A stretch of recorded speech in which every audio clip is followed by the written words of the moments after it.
In the shadow of Tillman Castle, a fortress that had stood unconquered for 2 centuries, Seaman gazed across the rolling hills, his eyes alight with dreams.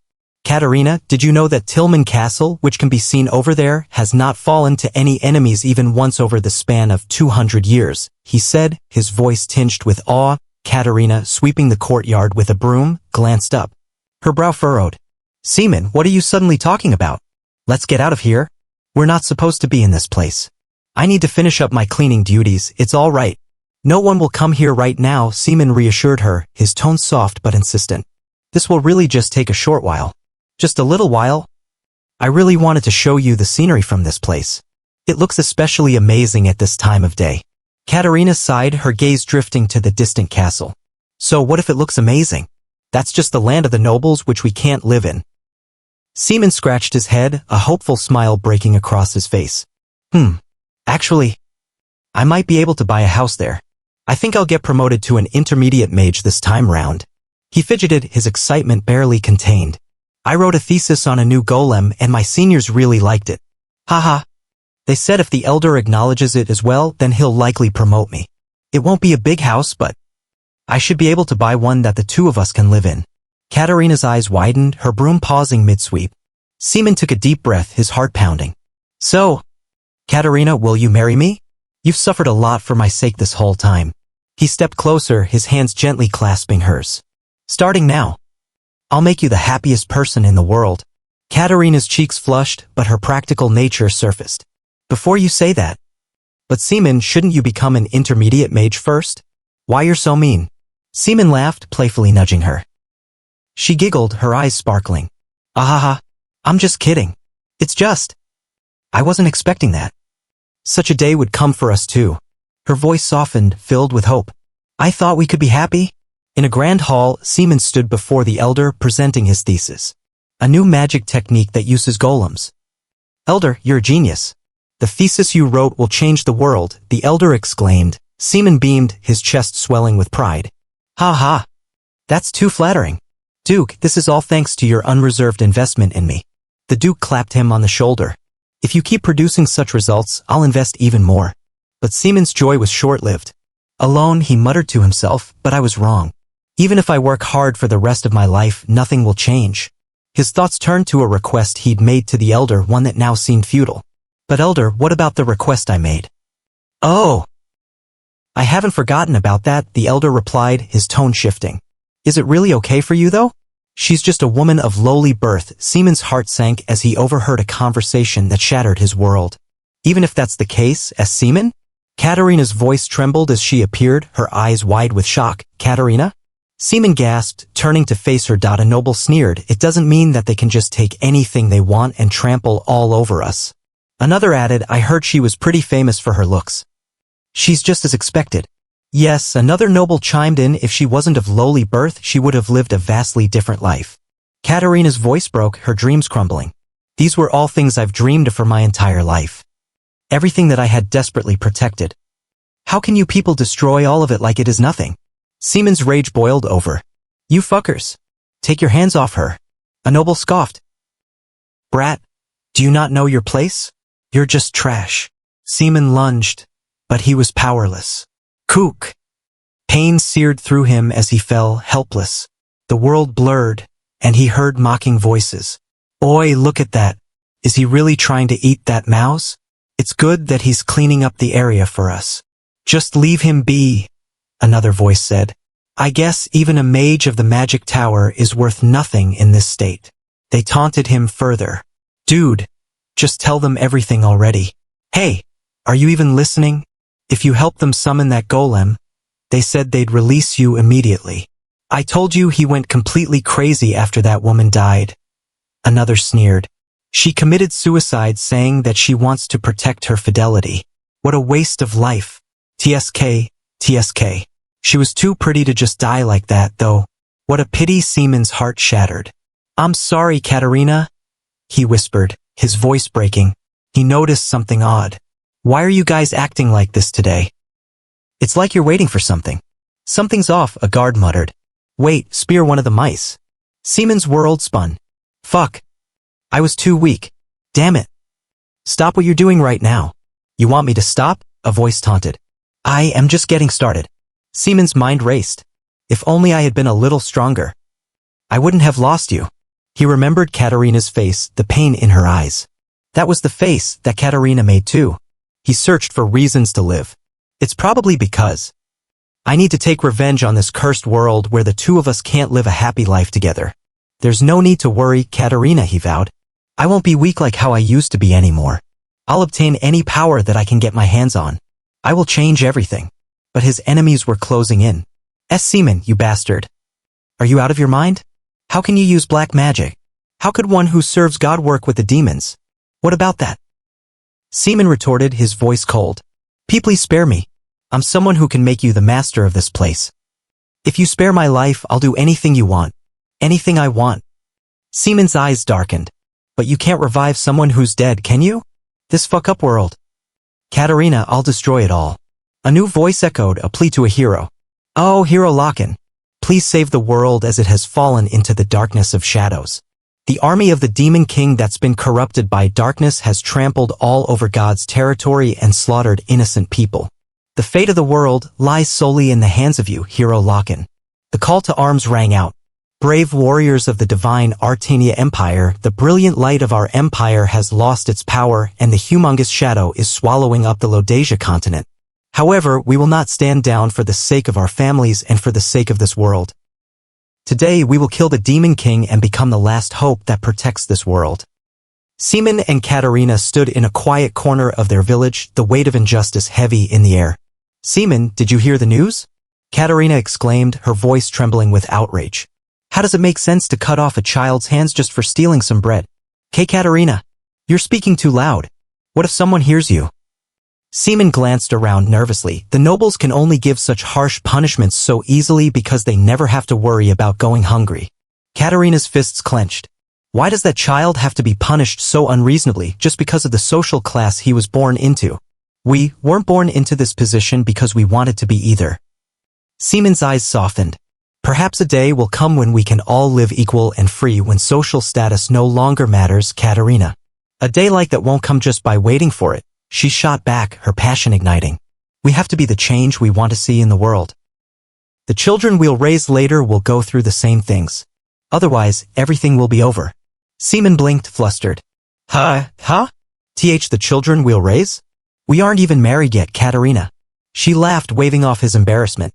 No, that wasn't the important part of the message. And aren't you gonna get married to me? I will, but I'm not ready yet, Seaman stammered, his cheeks red. Are you going to, or are you not? She teased, stepping closer. Oh, of course, I will, he mumbled, scratching his head. You're so shy, Katarina giggled, her eyes warm. Phew. You're terrible, Seaman. I'm probably the only person who would marry you. Seaman's heart swelled. Katarina. Soon. I will make it a reality. The world we wanted so dearly, but the dream was fleeting. Years later, Seaman, now known as the Demon King, stood amidst a battlefield, his heart hardened by loss. Demon King Seaman, a voice thundered, the entire world has been filled with suffering because of you. But that will all end today. I swear in the name of God and justice. All of your evil deeds shall be judged on this day. Seaman laughed bitterly. Ha! Ha! God, justice? That's what you plan to judge me with? Do you really think that I would fear some false god and your hypocritical sense of justice? Countless heroes of the Empire stand here with me in order to bring judgment down upon you, the voice declared. Today we shall take down the Demon King and protect our world. Charge! Seaman's eyes burned with defiance. Who are you to judge me? It is I that shall be the judge. The day I lost Katarina, justice died. I no longer believe in such illusions. I shall show you the one thing I believe in. Power. The battle raged, golems clashing with warriors. Cook, a hero grunted as Seaman's forces overwhelmed them. Look, hero. This is the day true justice is born. Away with your deceptive faith. Today marks the beginning of a new era. But the tide turned. Demon King Seaman, you're unforgivable, Hero Loken declared. I will put an end to your evil deeds right now. Seaman's golems fell and he faced Loken alone. I see.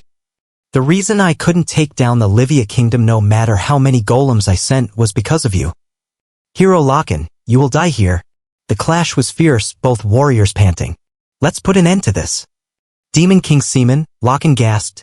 Seaman, bloodied and broken, glared at his foe. Huff! You do not know. This world is rotten. If it weren't for you, I could have started everything anew after destroying everything. I curse you, Loken. Your entire bloodline shall spend their lives in suffering. As Seaman's vision faded, memories of Katarina flooded back. Did you know, Seaman? When you smile like this and are with me, healthy and without any big problems, that is when I am the happiest. I love you. I love you, Seaman. He awoke with a start, his head spinning. My head is still on my neck? There is no wound. A dream? I feel a bit dizzy. What happened? Where am I? He looked around, bewildered. I've never seen this kind of room before. Am I in a foreign country? How am I alive? Even black magic can't bring someone back to life. If that were possible, I would have already done it. So how is it that I am still alive? His gaze fell on a portrait, and his blood ran cold. What? Why is that bastard's portrait here? A door clicked open. Young lord? A voice called. Goodness! You're finally awake. I'm so relieved. You didn't wake up for 2 weeks. I thought we had lost the last Loken. Wait. Young lord? Who are you? Seaman demanded, his mind reeling. The man looked crestfallen. What do you mean? Do you not recognize me? Kuhuk. Goodness, the accident must have damaged your memories. It's all my fault for not having taken proper care. Seaman's eyes narrowed. All right, it might be just temporary. I'll tell you everything. So maybe you'll remember things once I start telling you everything. You will soon become the lord of this place. You're the successor to the Loken Viscounty of the Baroque Empire as well as the descendant of the great hero Loken. Seaman's world shattered anew. Loken died. What? 500 years ago. So I've reincarnated as Loken's descendant 500 years in the future. He staggered, his body weak from a recent accident. And my lord, you shouldn't be moving around so much in that state. Damn it. Damn it. Seaman roared, his fists clenched. You want me to believe that? Does he take me for a fool? This doesn't make any sense. It simply doesn't make any sense. His eyes caught sight of a massive, intricate machine, a gigant, a bipedal humanoid weapon far beyond the golems he once knew. What? What is that? If that exists, it confirms that everything he said was true. Looking at how intricate it is, I can tell. That weapon is far more advanced than golem magic. Magic that I could only imagine is standing right in front of me. He turned to the man, Hans, his personal servant. What did you say your name was? My name is Hans, your personal servant, Hans replied, bowing. Yeah, Hans. What am I looking at? Seaman asked, his voice steadying. That thing is called a gigant, Hans explained. It's a bipedal humanoid weapon made through scientific hex tech and magic. Unlike golems, which are controlled from afar, gigants are driven by a pilot who stays inside of them. Seaman's mind raced. A person goes in that thing? It requires a lot of advanced technology. You're safe from external threats in battle and react quicker to events when compared to golems that you control from afar. It addresses all the problems that I faced with golems. He staggered again, the weight of his new reality crashing down. If it really exists. Ha! That means 500 years have really passed. Just why? Why did I have to be born as a descendant of my enemy? Hans caught him as he collapsed. My lord, you can't push yourself. Please calm down. You said I'm a descendant of Loken. Then what's the matter? I should be healthier than most. Seaman began, but Hans cut him off. You need to be careful because of the curse, Hans said gravely. Curse. Seaman's eyes widened. What curse are you talking about? Hans cleared his throat. 500 years ago, the peaceful world faced a danger capable of wiping it out. Your ancestor, Loken, raised an army to defeat the Demon Lord's army which tried to exterminate everything. After a fierce battle, he brought peace to this world. I've mentioned up to here already, just get to the point, Seaman snapped. Lord Loken was praised for his efforts in saving the world, but he soon passed away due to the Demon Lord's curse, Hans continued. His dark magic could spawn golems that were more powerful than any army. He wiped out countless soldiers with a flick of his hand. But thanks to the righteous warrior, Loken, the world found its peace again. However, the Demon Lord cast a curse on the warrior before he died, which caused the warrior and his bloodline to die a painful death at a young age. Seaman's heart twisted. I did that? I didn't even cast a curse in the first place. So they really spun it however they wanted. Ha! Do they really believe a curse can last that long in the first place? He resolved to learn more about this era. I need to learn more about this era for now. If I can reunite with my followers, I'll really change the world this time. But his hopes dwindled. Damn it. Find my followers, my ass. Followers aside, these people have almost forgotten about the Demon Lord. Anyways, whatever. It's my fault for losing, I guess. Why'd I have to be born to my sworn enemy after all this time? It feels like I was the one who got cursed here. He sank into despair. This is a second chance for me, but I can't face Katarina like this. This rotten world existed for another 500 years, so I can't imagine how much more corrupt it is now. No matter how much time has passed, I'm sure not all of my followers are wiped out. Am I doomed to achieve nothing in this life? I just wanted to create a world where everyone was equal and content. A commotion interrupted his thoughts. Young master, Hans called, rushing in. What's going on? Why is it so noisy? How much longer are you going to avoid us? A merchant demanded. It's too much, even if it's been 500 years. There's not even a trace of my existence. This body has no mana, nor stamina. What can I even do with that? The merchant continued. Do you even intend on paying it back? I can't live like this anymore. Hans tried to intervene. The young master must stay at rest because of his condition. We'll figure out a way to pay you back, so you should come back at another time. No, the merchant snapped. We must hear from the young master himself on this matter. Based on your reactions, it seems like you won't be able to pay it back right now. Well, 30,000 pesos isn't a small amount. Seaman's mind raced. I'm in debt? Locken, you bastard. Your descendants have it rough. It's 30,000 pesos.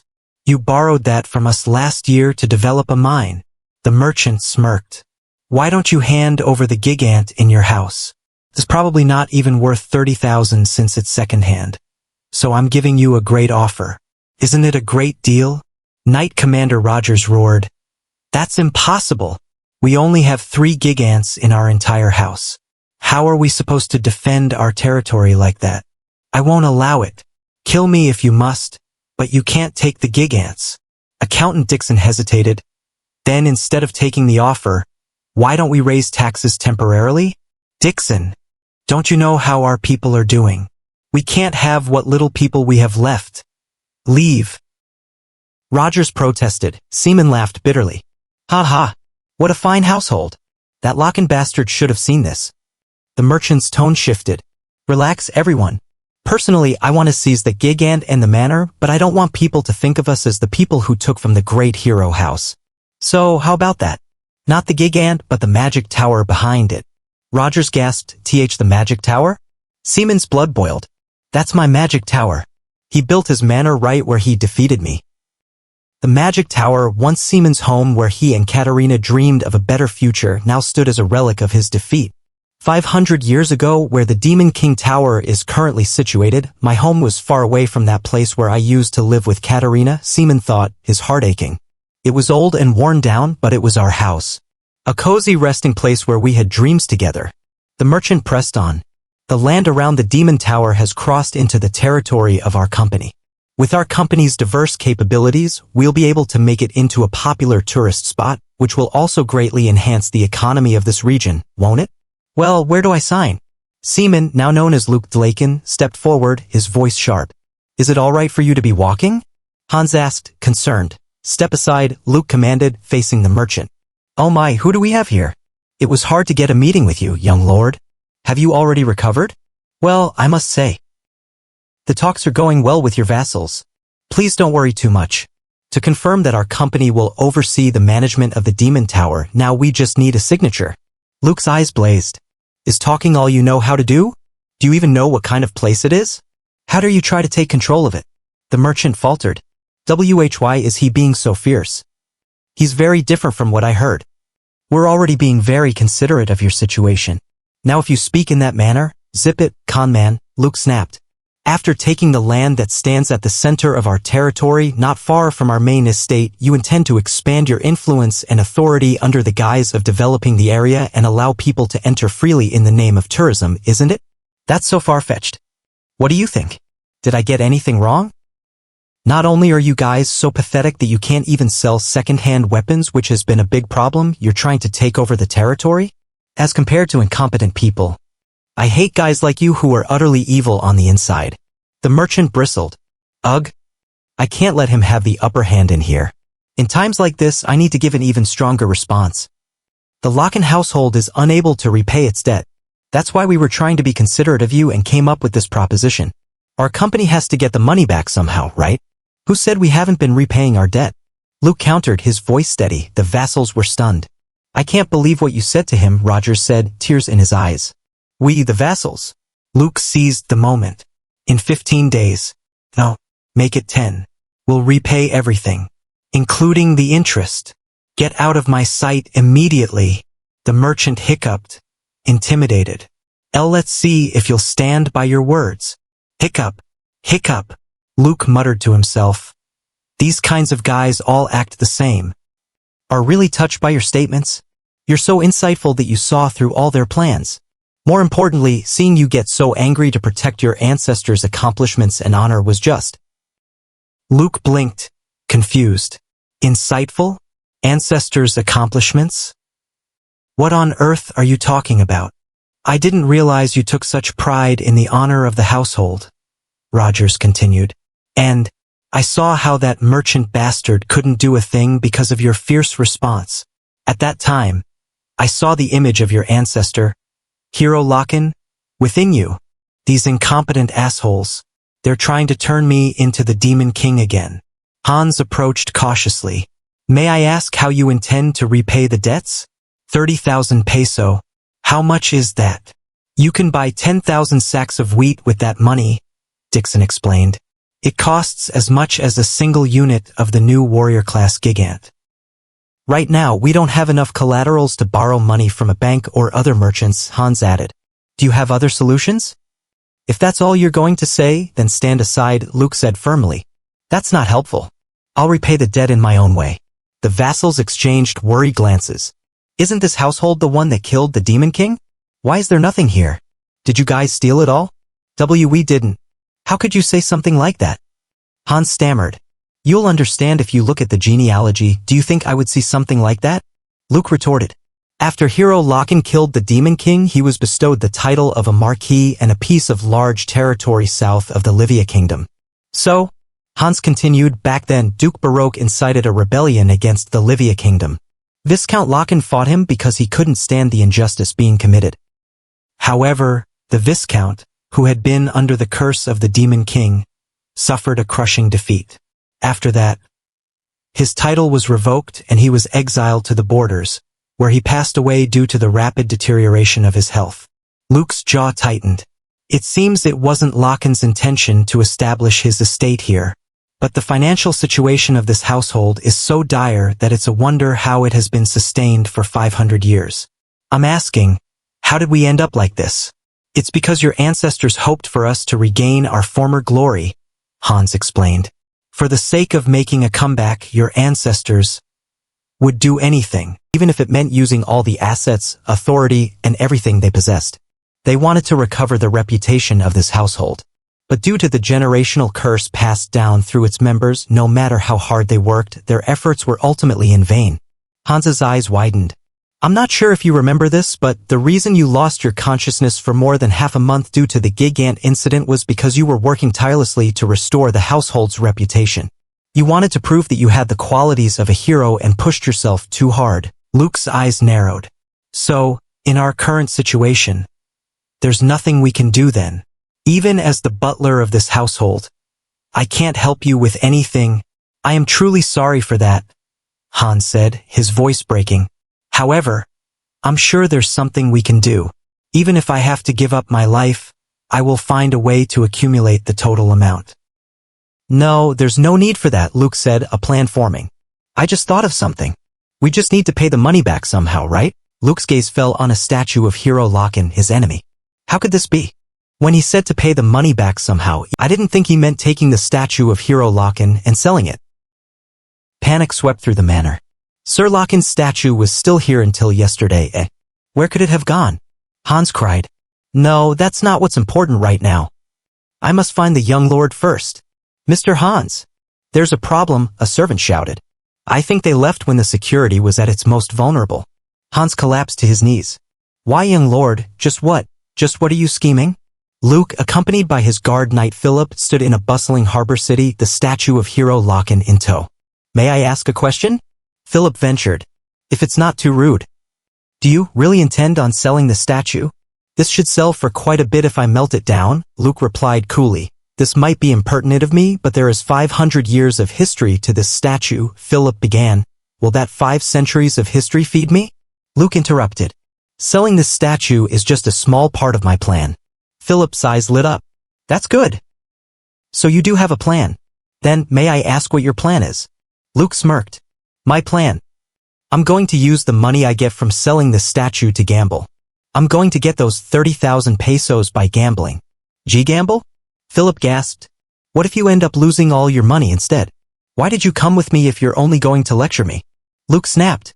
You're the one that dragged me out at the crack of dawn. Why don't we turn back now and beg for forgiveness? We can come up with a new plan, Philip pleaded. You're an idiot, huh? Luke said, tapping his head. Think it through. If we were to turn back now, then I would have to explain why I left with the great predecessor's statue. That I need money for gambling. I'm sure I'd be permanently expelled from the household if I returned now. I guess they wouldn't be able to do that to me since I'm still the young lord.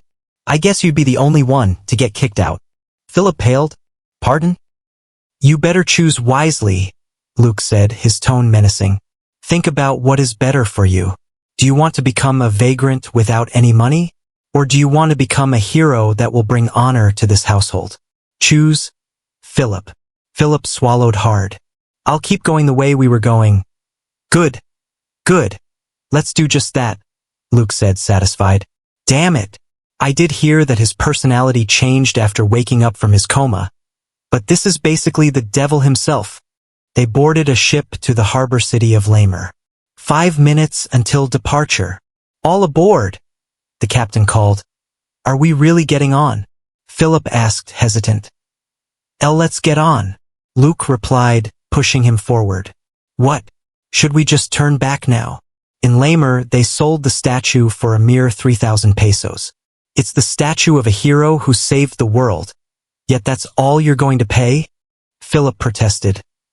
I'd go out of business if I paid you more, the buyer retorted. Luke waved it off. Hey, Philip, that's good enough. This place sure has changed. Although it wasn't like this back then. Back then, we couldn't get here easily because of a kraken. It was basically a deserted island. Philip looked surprised. Have you been here before? Only for a bit, Luke said, his voice distant. Goodness. It really has been 500 years. But it was a good idea to come here. Thank you, young lord. I don't know when you came here last, but it'll definitely be different than what you remember. This place is the second biggest city in the southern region of the empire, so things are constantly changing. It was an island where people couldn't easily reach because of a kraken and other sea monsters. But with the development of magic engineering as well as weapons, this place became a lot more populated. So naturally, the gambling scene here is really big. Are you sure you'll be all right? Philip. If I weren't confident, I wouldn't have even come here, Luke said, his eyes gleaming. Now, let's head inside. Philip said, relieved. The gambling house, Luke's confidence shone. What are you afraid of? He asked Philip, who was trembling. How are you so calm?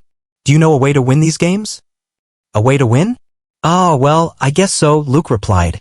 When it comes to gambling, your attitude is everything. The game began, and Luke's opponent gloated, ha ha. Looks like I've won again. What now? Will you continue?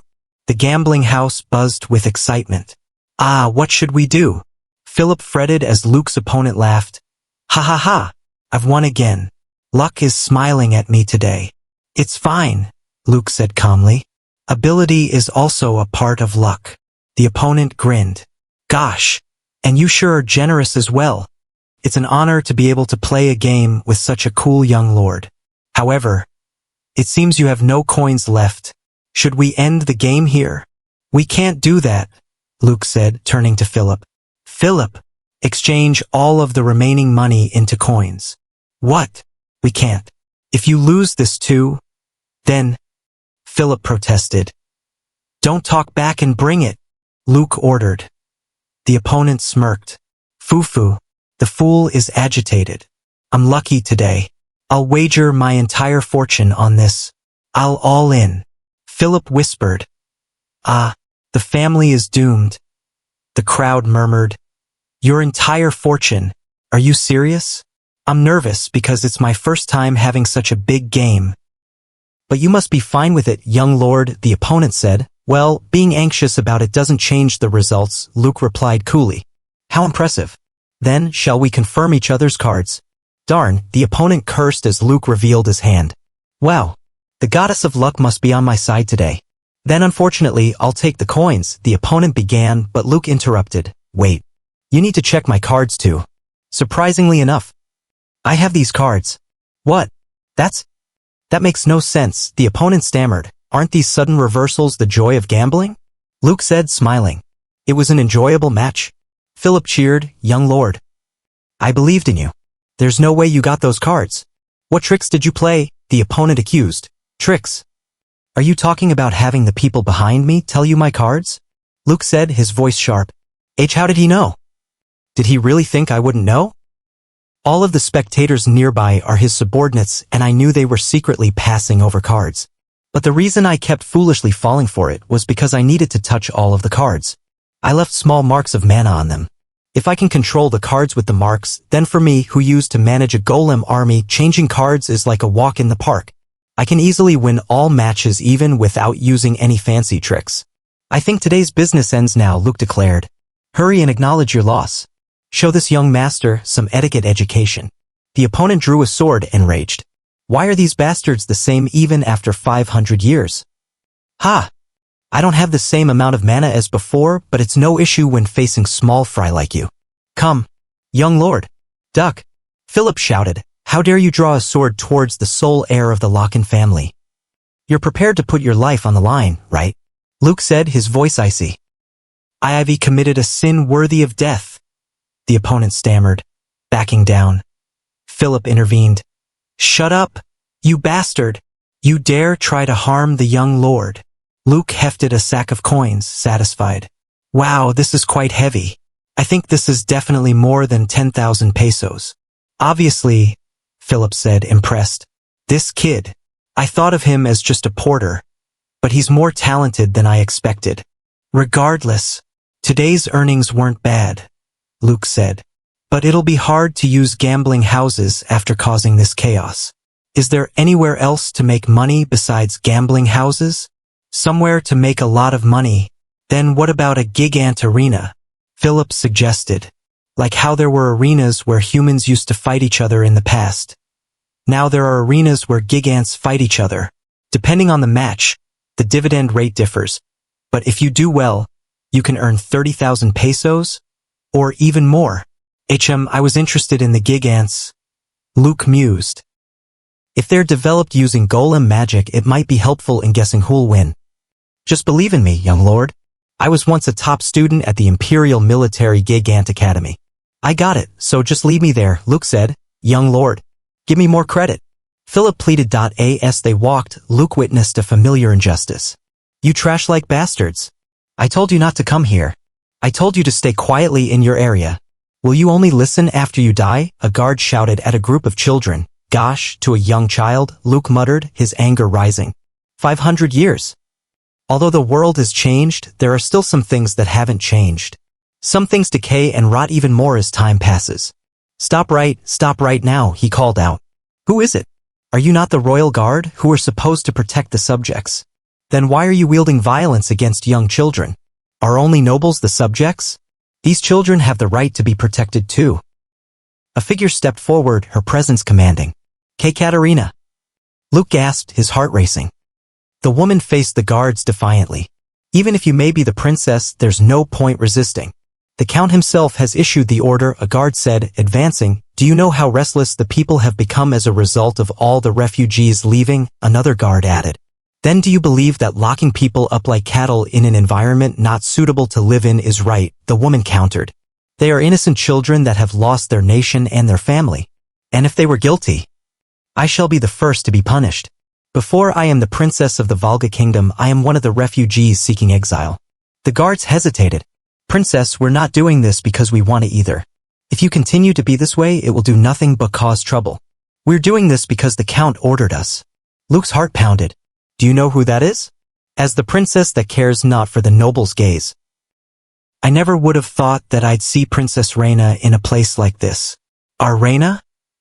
No, however I look at her, that's definitely Katarina. Did she reincarnate like I did? Even then, how could she look the same as before? The guards grabbed her. Princess Reina, I apologize, but I cannot allow you to do this. If we allow this to continue, the ones facing punishment will be us. What are you doing? Just stop bothering us. Reina cried as they restrained her. Luke stepped forward, his voice a low growl. Hey, get your filthy hands off of her. These pieces of filth will, even if time passes and the world changes, just never disappear. Stop. There's no need to go that far. Reina pleaded. You fool! You dare attack a guard? A guard shouted. It seems you do not fear the imperial law. Is that imperial law of yours more important than a life? Luke retorted, his fist connecting with the guard's jaw. Guh! I'll make you regret this. Luke hesitated, realizing the situation was escalating. TSK? This isn't the time to go to the Gigant Arena. You should run before this gets any bigger. Keika? Katarina, he called, reaching out. Huh? Are you hurt? Reina asked, concerned. I'm sorry, I lost my mind for a second. I should have helped you 500 I'm sorry. But who are you? She asked, stepping back. Huh. What do you mean, who? I'm Luke began, but she cut him off. Don't come any closer. That's right. I look different, so you might not recognize me. I'll tell you everything, he pleaded. That will not be necessary. Reina said firmly. What's the difference between you and the guards that were abusing these children? Katarina, that's... Luke stammered. You seem to be mistaking me for someone else. More importantly, my name is not Katarina. I am Reina, she clarified. Oh my. It seems the young lord made a mistake. Philip interjected. You see, he's been through some hardships. Princess. We're not suspicious people. Seems he's confused you for someone he knew. Luke's heart sank. I endured countless hours alone, even though I knew she would never come back. I fall apart like this just because they look alike. Reina's butler, Victor, arrived, panting. Princess. What are you doing here? I told you that there was something important scheduled today. Do you know how hard it was to look for you? Oh, Victor. You see. That's.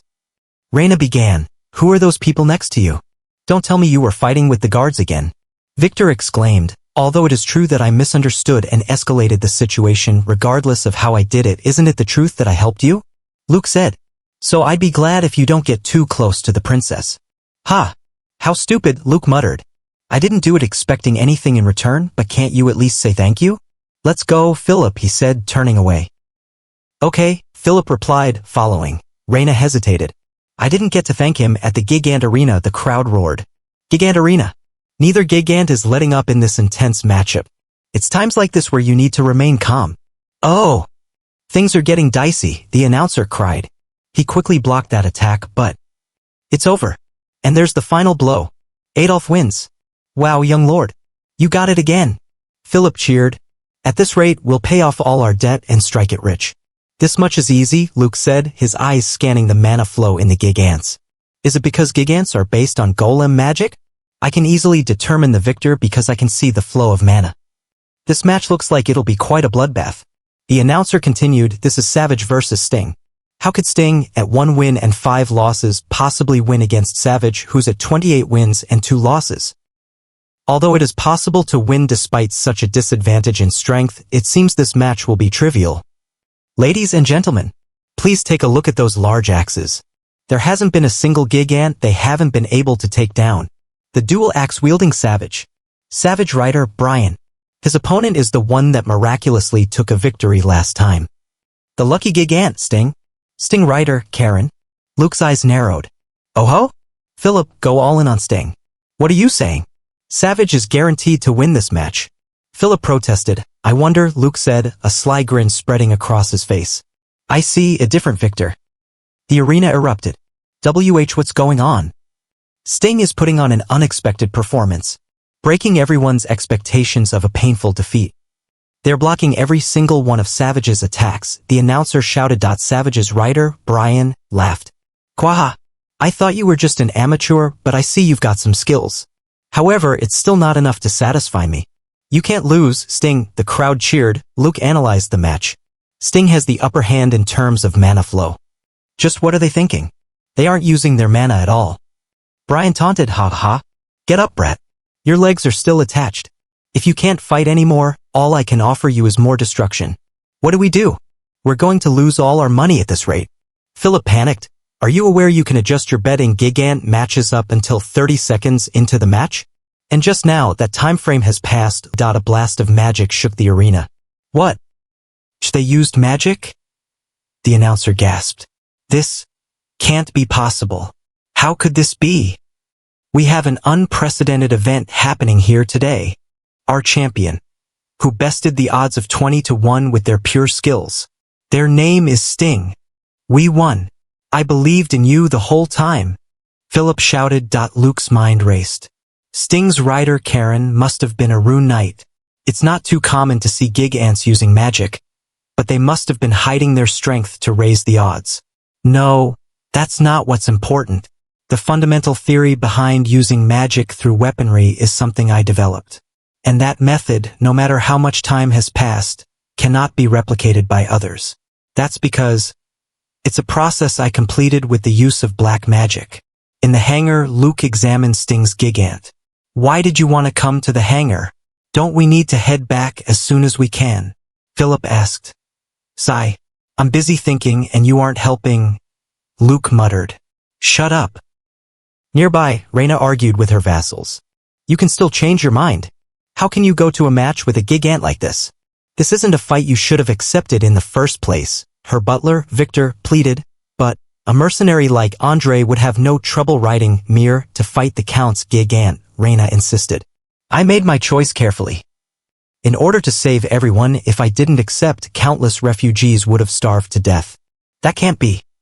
This is the only way, Victor said. How can sacrificing your future be a viable option? With a gigant that's falling apart, it's obvious that you'll lose. Why do you not seek to protect your life at all? Luke, overhearing, turned away. Let's go, Philip. Young lord? Yeah, she's not Katarina. I don't need to get involved in, he began, but paused as Victor continued. Yes, you were just selling yourself off, princess. The Count is a man who stops at nothing to get what he wants. He's threatened the refugees many times before. Without you, princess, the refugees will truly be helpless. And if you aren't completely changing the mana stone, this gigant won't even be operable. Even if it were, the difference in specs compared to Count Minak's gigant will be too large to put up a proper fight. Reyna stood firm. I am well aware of that, but if I lose without even trying, just who else will stand up for the weak? Luke stopped. Then, could I take a look?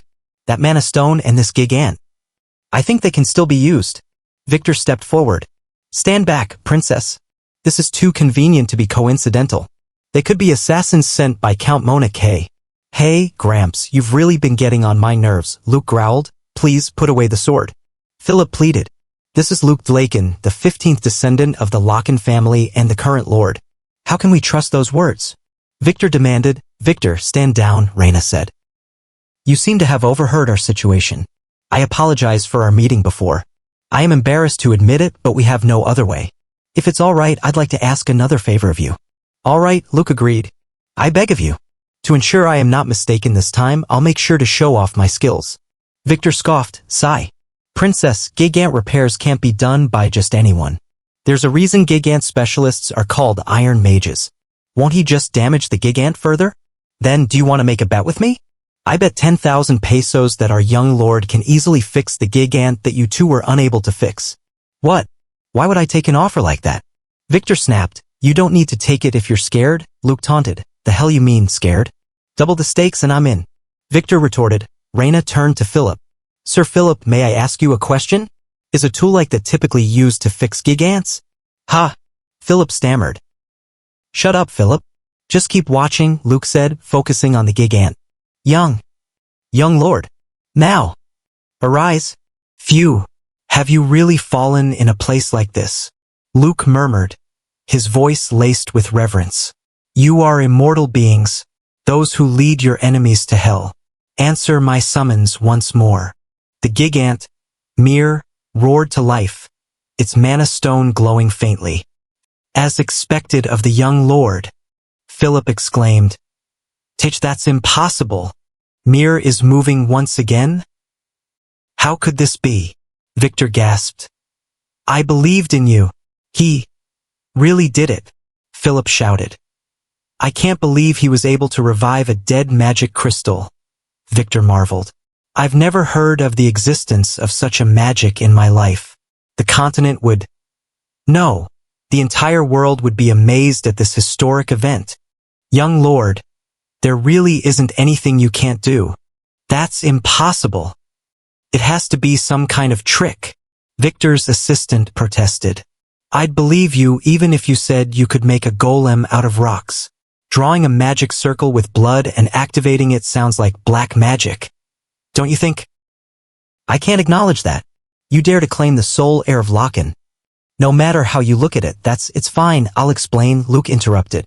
The truth is, this is a top-secret technique passed down by the Loken family, kept hidden for nearly 500 years. Family's secret technique. What kind of family swordsman has a secret magic technique? Victor stammered. That's not what's important right now, Reina said. Even if it were black magic, you've saved countless lives. I don't know how I could ever repay you for this. Thank you so much. Well, it's fine, Luke said, brushing it off. I'd like to apologize for what happened last time as well. It's no surprise you misunderstood. You were hurt because of me, so please allow me to treat you at the very least. A shout interrupted them. There's a huge problem, a servant cried. He's gone. He's not in the waiting room and I searched all over the lodging. But I can't find the rider Andre anywhere. Count Manak's voice echoed in a shadowy chamber. We've succeeded in winning over Andre, so now the princess doesn't have any riders she can use. It seems they've somehow succeeded in repairing their gigant, though didn't you say that their gigant couldn't be activated? His subordinate asked. Yes. That was certainly the case, but recently the subordinate began, but Mona K cut him off. Eek. I apologize, the subordinate stammered. I hate apologies the most. It means you've made a mistake, Mona K said coldly. Scram. You're fired. Mona K smirked. There haven't been any other variables, right? There can't be even a sliver of probability, not until Princess Reina's completely mine. Soon, everyone will know just what kind of person the master of Mona K is. In the arena, the announcer's voice boomed. Now then. Last but not least, we have Princess Reina's mirror versus Achilles. It seems there's an overwhelming difference between the two. Count Manak's opus magnum. Achilles.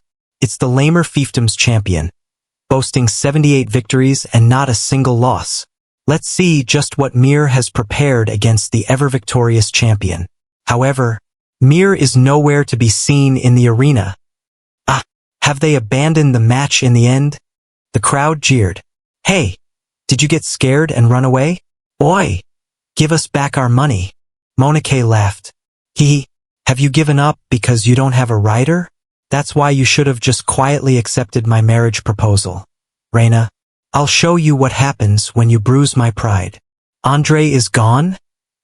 I can't find him anywhere, Victor said, despairing. It seems Count Mona K has tricked us. Andre is a loyal vassal. Are you saying he's betrayed us? Reina asked, shocked.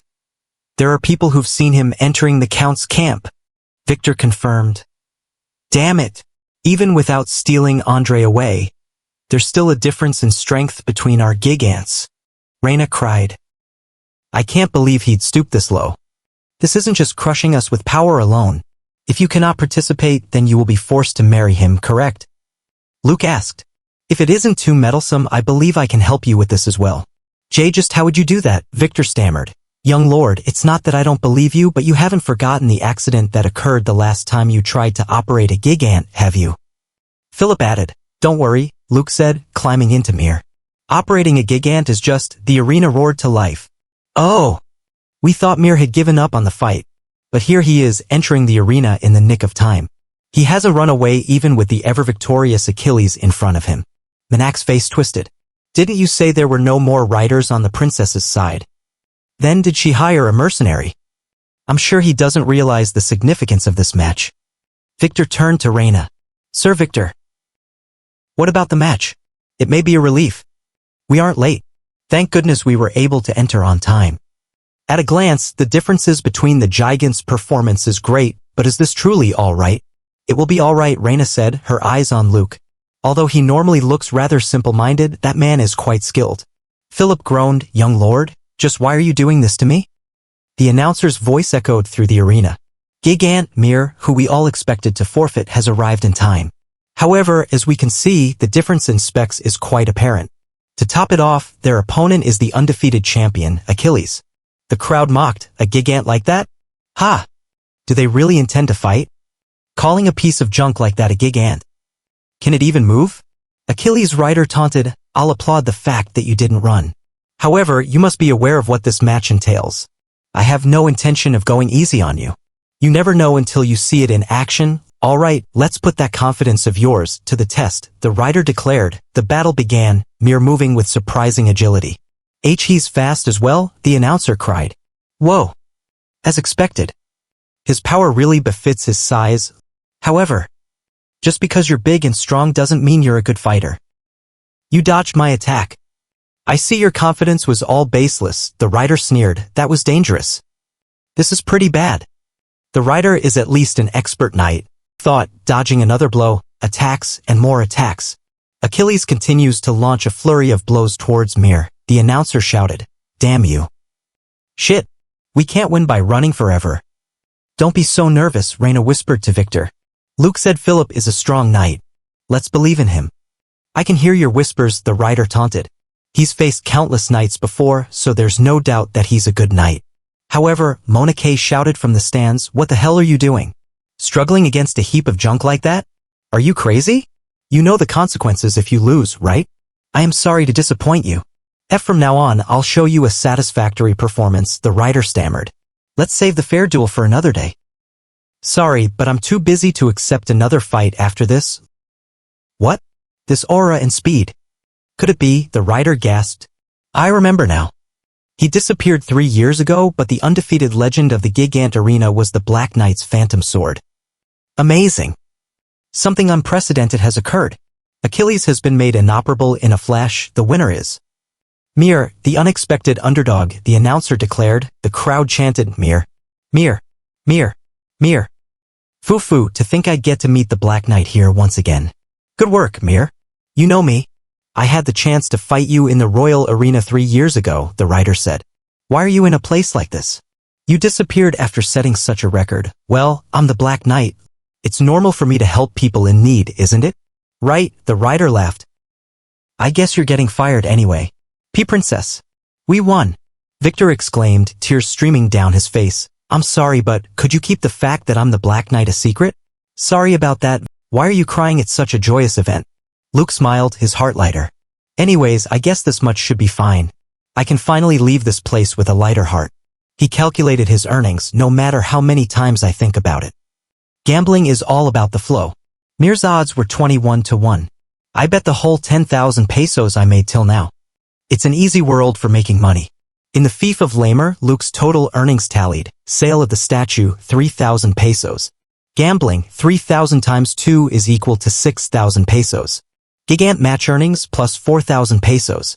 Final earnings, 10,000 pesos x 21 is equal to 210,000 pesos earned. The air in Lamer was thick with the scent of victory and the hum of a bustling port city. Luke Dlaken, once seaman the Demon King, stood with Princess Reina and her retinue, the weight of their gratitude palpable. "Guess it's time for us to leave," Luke said, his voice steady but tinged with reluctance. "We can't thank you enough for everything that you've done." Reina's eyes softened. But it must have been difficult helping us out like this. "All we did was help out in whatever way we could," Luke replied, brushing off the sentiment. "There's no need to worry about it." "I wish we could have shown you our gratitude properly," Reina said, her voice trailing off. Luke chuckled. "Haha, it's okay, I think you've given us plenty." Philip, ever the enthusiastic companion, piped up, "Princess. If we hadn't met you, we would have never earned this much." Luke nodded, his gaze flickering to the horizon. "However, since we caused such a huge scene, to be honest, I would love to stay here longer, but I think it's better that we leave before my identity is revealed." Reina's expression grew serious. "Oh, now that I can see the bigger picture, I hope I haven't complicated things for you. There's no need to worry about us," Luke assured her. "Though I think it would be better for you to leave this area as soon as possible. He won't give up that easily. If he's willing to do such a thing, it's likely that he's scheming his next plans. You need to leave while Count Mona Kay has no reason to keep you here." Victor, Reina's butler, nodded gravely. That is correct, Princess. I understand that you're worried about the refugees, but even if you stay here, there's nothing you can do to help every one of them. For a better future, I think it would be wise for you to take a step back for now, and I'm aware, Reina interrupted, her voice firm yet heavy with resolve. However, for me, that'd be difficult. Although I may seem stubborn and ignorant right now, I can't just leave my people without someone to rely on.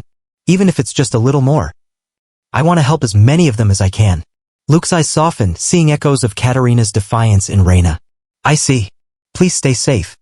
I hope that you will also return safely on your journeys. Reina smiled, her voice warm. Thank you. I look forward to the day we see each other again. Philip grinned, his enthusiasm infectious.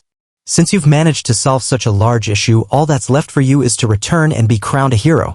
As they parted ways, Philip's voice dropped to a whisper. But why did you bring those fools along? You should have scammed them for their money. Luke smirked, ignoring the jab as they returned to the Dlaken estate. The journey back was swift, but the reception was anything but warm. Lord Darren, the merchant who had tried to seize the magic tower, awaited them, his face twisted with indignation. Why are you already here to collect our belongings? I thought we still had time. Luke's eyes narrowed. Time? Thank you for bringing that up. I believed you when you said you would pay off such a great debt and ran away in the middle of the night. Yet you betrayed your people. Why'd I have to wait? Darren recoiled as Philip stepped forward, his tone formal. My name is Philip. I'm the young lord's escort knight. An escort knight? Darren stammered, caught off guard. Now that I think about it, there's no need to rush. Darren backpedaled, sweating. Why yeah? I'll wait to receive it directly from the young lord. Philip delivered Luke's message with authority. Assume you're already planning your next move, Darren? This is a message from the young master to you, Lord Darren. Now that we have paid off our debt, you are now considered a trespasser. I suggest that you prepare yourself if you intend to stay and make a scene. According to the Imperial Noble Laws, Article 36, Section 39, nobles who have had their territory or a building under their care trespassed will have the right to execute the trespassers. Unless you want to be split into two pieces, I suggest you return now. Period. That was the end of the young lord's message. Oh, he also said, I'll give you 3 seconds. That was his last message. Darren's face paled. Why, you'll regret this, he shouted, fleeing with his entourage. At least, those people know that the young lord is scary. I'm well aware of that fact too, but the moment was cut short by Hans's furious approach. Philip, how do you sell off the statue of Master Dlaken? Also, the young lord. Where is he? Don't tell me something happened to him? Stop making excuses and answer my question. Hans roared. The young lord, Philip began, flustered. Can you just give me a second? He made his way to the Demon King's tower, the place that held his memories of Katarina. This place is a complete mess, he muttered, surveying the dilapidated structure. I guess that makes sense. There's no way they would have taken good care of this place. Well, I guess I should just be thankful that it's still standing after 500 years. He stood before an ancient mechanism, his fingers tracing its surface. This place is the last place filled with my memories of Katarina. No matter what happens, I'll protect this place. He activated the device, a dwarven relic still functional after centuries. I knew it. Thank the dwarves' ingenuity, it works perfectly even after 500 years. Now then, shall I rightfully take what's mine? Deep within the Demon King's tower, Luke stood before a sealed chamber, the air thick with ancient magic. The best way to fight off a curse is to have a stronger mana than the curse itself, he mused, recalling advice from 5 centuries ago. Well, I heard that advice very long ago, but at the moment that's the only solution I have. He activated the chamber, revealing a figure wreathed in dark energy. It's been 5 centuries since I was last here. Good work protecting the house, Luke said, his tone laced with irony. I do like that it's quieter than before. A voice echoed, sharp and mocking. Demon Horath. Long time no see, Death Bullet. Luke's mind flashed back to 5 centuries ago in the demonic territory.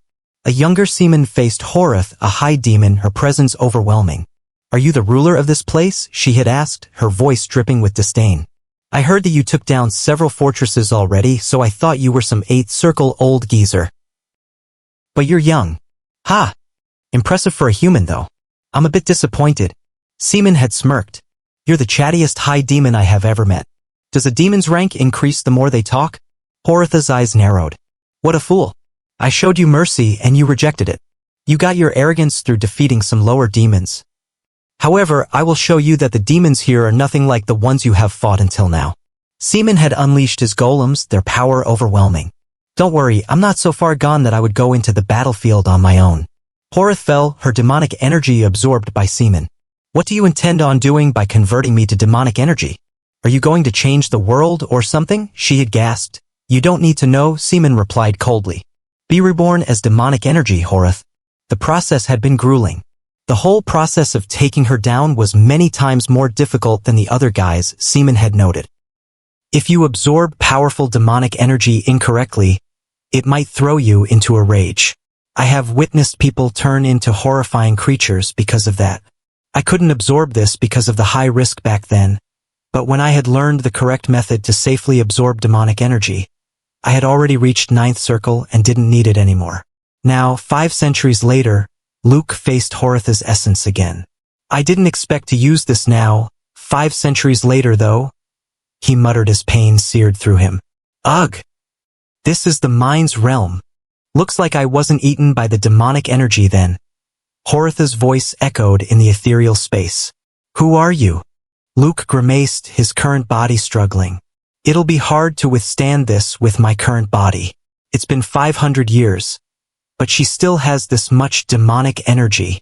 I came here to borrow your... You are you? Horith interrupted, her tone shifting. I almost didn't recognize you. You're a weakling now. So, what brings you here, huh? I told you. I need to borrow your vessel, Luke said, his voice steady despite the strain. Horith laughed, her form looming. Aha, is that so? Are you sure it'll be possible, with this fragile body of yours? Horith's presence filled the mind's realm, her laughter mocking. The enemy that trapped me here for centuries comes to me in such a pitiful state, desiring my strength. Don't you find it funny too? Luke gritted his teeth, feeling her power threaten to crush him. Ugh, she'll break my neck any moment now. Are you fine with this? What's wrong? I came to you with a decent proposal, but you're just going to kill me off. He challenged, hoping to sway her. So she won't hurt me. Horith's eyes gleamed. A proposal? With your circle shattered, do you think you'd be able to withstand my strength? If I can't, then you can just take over my body, Luke countered. There are no downsides for you who has been trapped here for centuries. If there isn't a simpler solution. Horith paused, considering. I wonder. I'll play with you for as long as I've been trapped in here. Pain surged through Luke as Horith's magic assaulted his mind. Is this mind control? My body is... Gah! He gasped, fighting to stay conscious. Don't you think you should at least bear this much? Horith taunted. Do you have the time to ponder? Where's your pride gone? Passing out due to mere mind magic, you're just as noisy as ever, Luke growled, his will unyielding. Is bluffing the only thing you're capable of in this situation? Do you believe you have the same mana and circle you had in the past? Horith sneered. Luke's eyes blazed. Even when powerless, with my circle shattered, I who reached the 9th circle with black magic would never fall victim to mind control. Horith's form flickered, surprised. What? He disappeared. Luke reappeared, his presence stronger. In the end, I will change the world. Horith laughed, impressed. To think you truly reached the 9th circle. That's enough. I simply meant that despite reaching that level, it seems you were unable to change the world. No, it's not over yet, Luke declared. I will change the world. Of course, Horith said, her tone softening. But if it's you, you'd be able to reach the 9th circle, yes? Haha, you're quite confident, Luke replied. That's right, even if I inhabit your body, the 6th or 7th circle would be my limit. I'll leave you to crush the world. I guess I'll have to work hard so that I don't disappoint you, Luke said, accepting her power. You can't fail this time, okay? As Horith's demonic energy merged with him, Luke felt a surge of power. Dark flame, he whispered, his body trembling. However, in order to gather demonic energy to reach the 9th circle, it'll take time. I'll have to make good on her expectations. I already know the theory and enlightenment behind each circle, so going up to the 9th circle won't be a problem. He examined his mana. Looks like it's only at the 3RD circle. Still, just having a foundation is already huge, so it's more than enough. Maybe it's because it's purified demonic energy. But the color is different from before. Luke stepped out of the chamber, his resolve firm. You've been resting for 500 years, so it's about time you get up and work. You guys will have to help me. At Count Minak's residence, the air was tense. Right now. Mylan, do you know what you did wrong? Monake demanded, his voice cold. I apologize, my lord. Please forgive my defeat, Mylan stammered. Defeat? Do you think this is all because of that match? Monake snapped. No matter how I think about it, there's something odd. Even though the difference in performance between the Gigants is fivefold, to lose like that. Wouldn't anyone think that you were working with Reina in secret? I vowed my loyalty to you, my lord. I would never. Mylan protested. I swear on my honor as a knight that I never did such a thing. Your honor as a knight. Is that all you have to say for yourself? Monake sneered. I know something about the other Gigants, Rider. 3 years ago, I'd faced off against them at the Imperial Gigant Arena. They were a knight famous for never losing. Then do you know who they're affiliated with? Monake pressed. Nobody knows their identity, Mylan admitted. They left not long after that, so... Then I guess you no longer have anything useful to say, Monake said. I see. Princess Reina has remained in Lamer. It seems the reason she's staying behind is because of the refugees. Keep tabs on Reina's whereabouts. Look into the rider that was controlling Mir. Find out where he lives. I'll have to see this man for myself and see if he'll get in the way of my plans. Back at the Dlaken estate, Luke confronted the dire state of his territory. Ever since very long ago, the Loken household has thrived because of the nearby river and fertile lands, Hans explained. However, most have left now, leaving many houses abandoned. There are already 3 villages that are on the brink of becoming ghost towns. Luke's eyes narrowed. What do you think about this problem? Hans trembled. Why, young lord? Why are you doing this? You're playing dumb, Luke said coldly. Isn't this problem your fault? There wasn't anything I could do about it. Hans protested. I really tried my best. I'm serious. You tried your best? Luke scoffed. I would love to hang you in the middle of the square as an example. Hans paled. Heek. Luke turned to Dixon, the accountant. You're a talented individual recognized by the Empire, but the more I looked into your background, the more interesting you became. You turned down the offers from other estates and came here instead. I asked for the last 10 years' worth of finance books in order to see how you've been doing, and you actually brought it to me within a day without any errors. Haha, I'm really good at arithmetic. Dixon boasted. Well, to boast?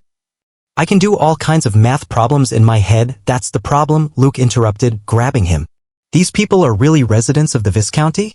Impossible. When I calculated the average, there shouldn't have been any slums like this.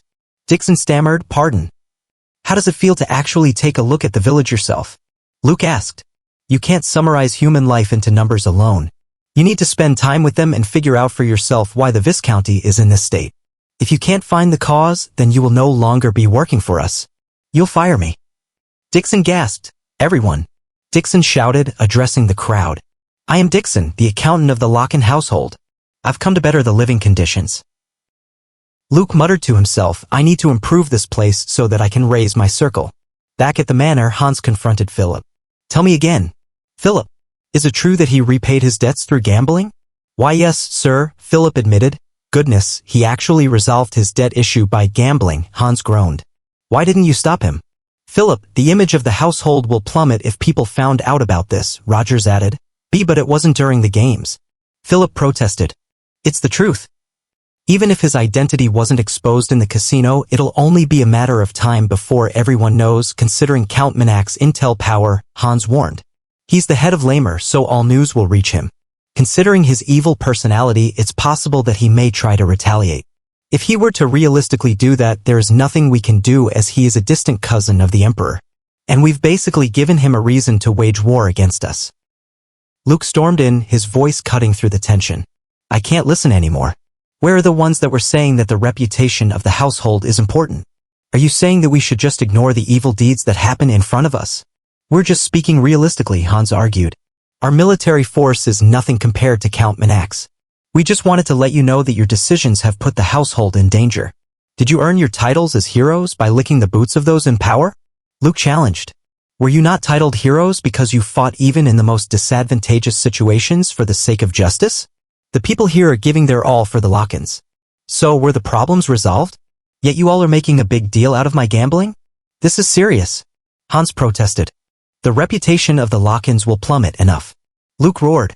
Does having a good reputation solve hunger? Your duties are to protect the people. The Viscounty's people are starving and leaving because the living conditions are unbearable. Yet you still can't get your priorities straight. He turned to leave, his voice cold. What a fool. I will not tolerate this kind of behavior again. Everything will change going forward. Those who cannot follow my orders will be dismissed. If you believe that my orders are not right, you can leave. Hans stammered. Why, young lord? The people here have all served the Lockin household for a very long time. Yeah, and I don't like people with narrow-minded perspectives. Luke retorted. I'll show you my resolve. Philip, you did pretty great on our journey. And me? Philip blinked, surprised. You were as skilled as a captain, Luke said. I think it's only right for someone skilled to be the knight captain. What do you think, Rogers? The simple. The one to win in a duel will be appointed as the knight captain. I could never do such a thing, Philip protested. He's my uncle and the one who taught me how to wield a sword. Be quiet, Philip, Rogers said, stepping forward. I understand. It's been a while since we fought, just the two of us. Huh? Well then, I'm just going to give it my all. The training grounds buzzed with anticipation as Philip and Rogers faced off. I can tell that Philip is strong, Luke thought, observing. Does that mean Rogers is that strong? Here I go, Philip shouted, charging forward. Rogers parried effortlessly. Seems like you've gotten better, Philip. Your skills have improved. I'm different from before, Uncle, Philip declared, his sword flashing. Luke watched, impressed. After facing countless knights in the past, Phantom Sword, looks like you weren't just messing around. Rogers countered. I see. So the young lord praised you for a reason. However, in order to become a blade that protects the family, you'll need to train more. The clash ended with Rogers' victory. I think the match is over, he said, sheathing his sword. Young lord, is this enough to show you why I am the knight commander? Impressive, Luke said, nodding. Later, during training, Rogers barked orders. You better not quit. We haven't even run that much. The young lord is watching. Run faster. Be but Uncle Rogers, Philip panted. I never thought you'd lose that easily. Is in the continent's top 5 swordsmen? Then, if someone like him were to target me, I'd have no choice but to die. Luke approached. I'm sorry, Philip. I intend on selecting you as my official escort knight. Make sure to do whatever it takes to fulfill that role. I'll do my best, Philip vowed. In order to become the blade that protects you, I'll show you that I am worthy of your trust. Then hurry up and join them in training, Luke ordered. Seriously, though, Luke mused. To think 10 out of the 50 knights would be considered experts. I guess we can thank our warrior family lineage for that. It's not just Philip. Even Rogers is. They're incredible talents most people would wish to have. Hans approached, his voice heavy. Young lord, why are you doing this? First you sell the statue and now you're selling off the family treasures. Do you intend to throw away the honor of your family name? If it makes me money, then I intend to do so, Luke replied coldly. The warrior of Dlaken, who died 500 years ago, is of no help to us right now. Think about it.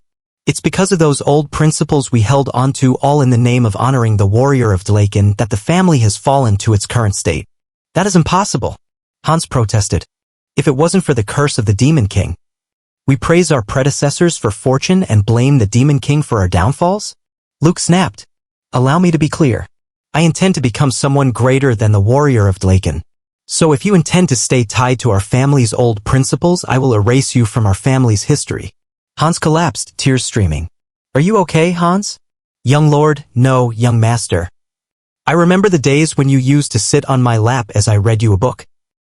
I can't believe how much you've changed. The way he constantly visits the Demon King's castle, Hans whispered. There is no other explanation for this. I'm sure of it. It must be the Demon King's curse.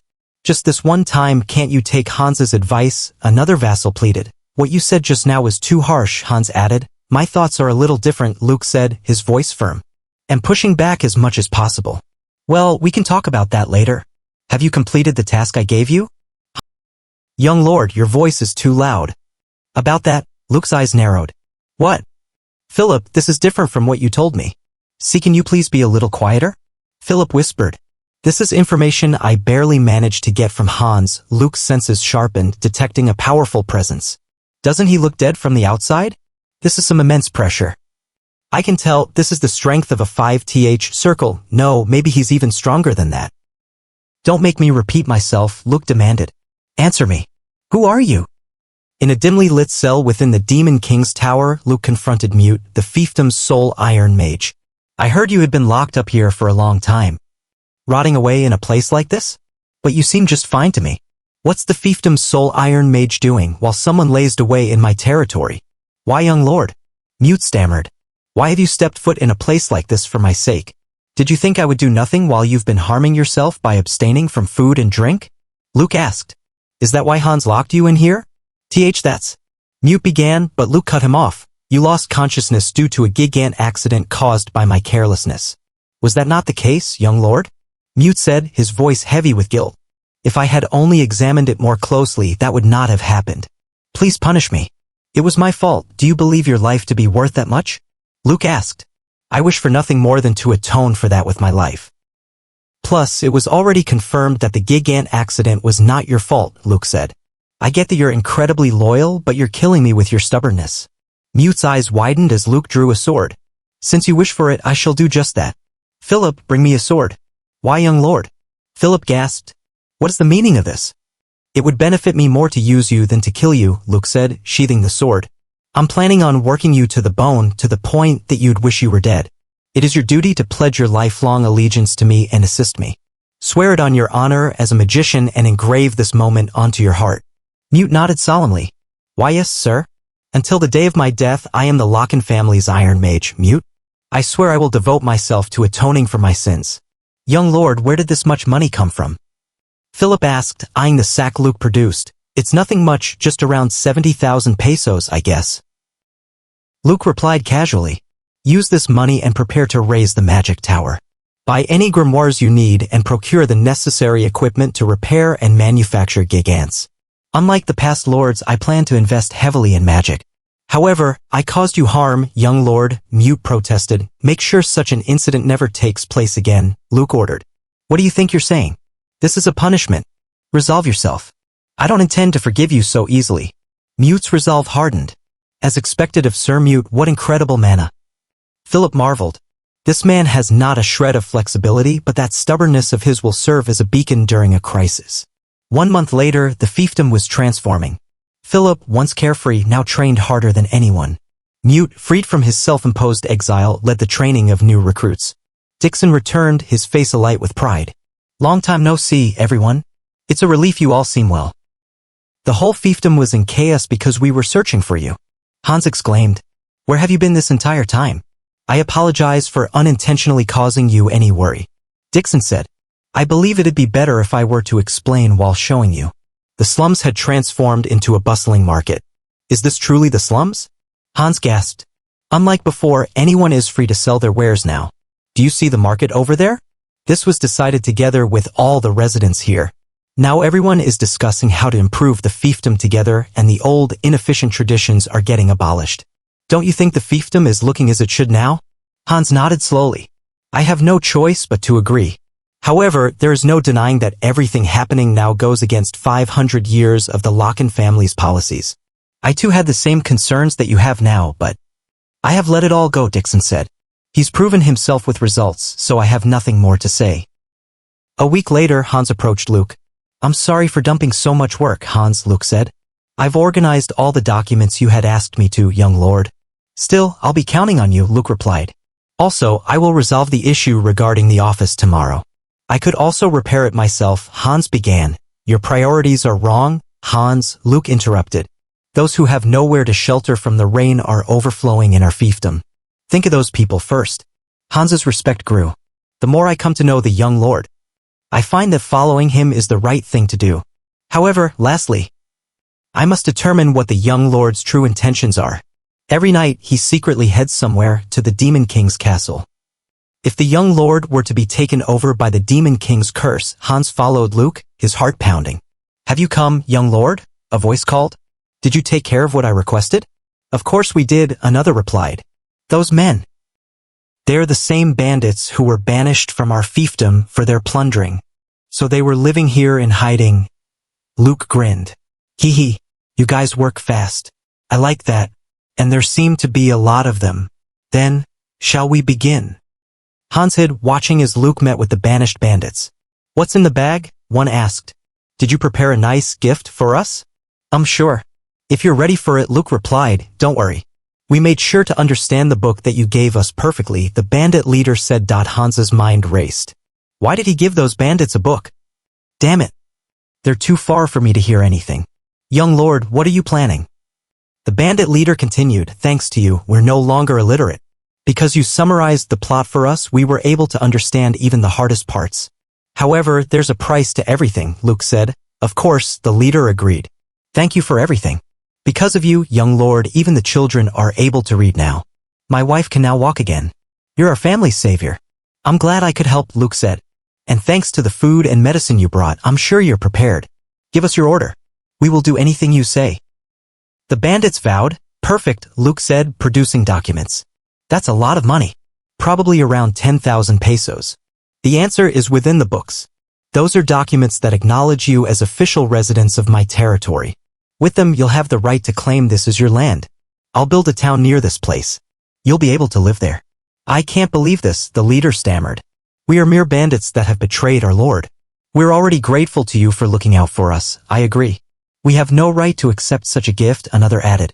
All we have done is steal from others in order to survive. I'm not fully accepting you either, Luke said. I'm well aware. Even if you had no choice, plundering is a heavy crime.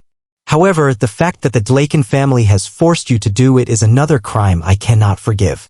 Although you have stolen from others because you avoided hurting them, I believe you still have a chance to atone for your crimes. This money is half a year's worth of payment. From now on, you'll become mercenaries. If you have made others fear you, prepare to die fighting on their behalf. That is your path to atonement. This is the future I can give you. However, the path you will walk toward that future is up to you. Young lord, the leader said, tears in his eyes. We bandits will lay our lives on the line to protect this territory. That is the rule of the Dlaken family, Luke declared. Bandits within the territory were considered targets for subjugation. Back at the manor, Philip approached Luke. Young lord, we've almost spent all 2,100 pesos we brought back from Lamer. I know, Luke said. It wasn't going to be enough to continue operating our territory anyway. Shut up, Philip. What are we going to do now? Should we go on another journey? Philip suggested. Have you brought the records regarding mine development? Luke asked. About that, Philip hesitated. There are only records of failed attempts decades ago. Although we've tried looking within our territory, there wasn't a single sign of a mine anywhere. Then what was the reason we incurred that much debt for something with such little chance? Luke demanded. We were in a horrible state due to a few unfortunate events happening within a short period of time, Philip explained. That's because that was the only option at the time. And while the residents were moving away, you were unconscious and you had no choice but to hang on to a rotten rope. I understand now, Luke said. With a failed harvest season, even maintaining the territory is impossible. However, something is off. There should be a mine. Why are there no records over here? Scouting out the area was too difficult due to the abundance of monsters, Philip admitted. Because of monsters hiding within every corner of the region, so you weren't able to scout the region? Luke asked. The Rokia Mountain Range? The Rokia Mountain Range? Philip stammered. Even though we've sent our knights there a few times to scout out the area, they had no choice but to return empty-handed. Please don't tell me you have weird plans, Philip pleaded. No. That place is dangerous. If you're going to go, please take me with you. It must be there, Luke said, his eyes gleaming. I and the Rokia Mountain Range. Luke faced a horde of monsters. Philip, that bastard. I thought he was overreacting like usual. Turns out he was actually right, this time. The monsters moved in unnatural coordination. This is odd though. These monsters should all live within separate regions. Why are they cooperating with each other? Don't tell me you adapted to deal with humans. Luke unleashed his magic. You bastards. You think you're so tough, huh? From now on, I'll be taking care of you myself. The battle was swift, his dark flame spell incinerating the weaker foes. This is going better than I thought. I knew the future mana stones could handle it, but they just keep on coming. Dealing with all of them is difficult. He spotted the leader, an orc of immense power. Judging by his aura, he must be the leader. Alright, why don't I join in on the fun? Physical strengthening. Brainwash magic. Obedience. The orc knelt subdued. Looks like your orc leader is my subordinate now. It seems the tides have turned to my side. I won't hurt you if you can bring your leaders here. Luke questioned the subdued monsters. I'd heard that there's a place where dwarves would come and go, but do any of you know anything about that? Worry not. I shall guide you to that place, master, the orc leader growled. Luke followed, arriving at a cave entrance. This is the entrance? There are traces of an avalanche, but something strange. Just what could be in there for these monsters to be this scared? He ventured inside, his dark flame illuminating the darkness. There was a mine there, after all. I knew it, the monsters cowered. You can all go back now, Luke ordered. In exchange, never bring harm to humans again and spend your time peacefully until I give you orders. Stay hidden until then. I'm sure they'll come in handy one day, memories flooded back. In the past, with their overwhelming techniques and force, humans had oppressed other races. They wished for only humans to be left on the continent. As such, Seaman, who was known as the Demon King, began to burn down one kingdom after another. For the other races, he was their savior. At the Demon King's tower, Luke met with survivors of oppressed races. So there aren't even 10 remaining survivors of your tribesmen. Make a base for them in a different territory and make them do construction work. Thank you, a survivor cried. Are there any more left? Luke asked. If not, let's wrap up and… I seem to be the last one, an elderly dwarf said, stepping forward. Well, I wonder, Luke mused. Is it all right to make an elderly man wait this long? That a dwarf, an earthen race that possesses the greatest technology, would come here. On top of that, the energy radiating from him is… Well, who do we have here? I never even dreamed I'd get to meet an ancient dwarf. The dwarf laughed. Gahaha. It wouldn't be easy to tell from my appearance alone. Humans. They lack technology and indiscriminately destroy nature. Because of them, plenty of ecosystems have been ruined. Hee, I too am a human, Luke said, smirking. So, are you saying you'll help me who aims to wipe them out? What are you saying? The dwarf roared. You are the Demon King, aren't you? Luke nodded. That dwarf mentioned that there was a huge mine here. Looks like he was right. Anyway, it should be in a state of disrepair, but to think it'd be holding up this well. The dwarf's abilities really are unmatched. With the amount of ores here, as long as we have people willing to work as miners, our fiefdom would have no worries for now. He paused, sensing something amiss. That's odd. The construction ends here. After I died, I'd heard that this place had been occupied by humans. Despite that, there are plenty of valuables scattered about. Is it because of that? No matter how rushed they were, would the dwarves that dearly cherish their tools have made this kind of mistake? A roar shook the mine. I finally get why. The monsters were terrified. Master of the mine, Great Worm. It's because of this guy that this mine was abandoned. I'm sorry, but you're quite a bother, Luke said, facing the beast. Well then, will you get out? The Great Worm roared, its massive form filling the mine. Garg. Luke unleashed his dark flame, but the creature barely flinched. That should be enough to calm him down.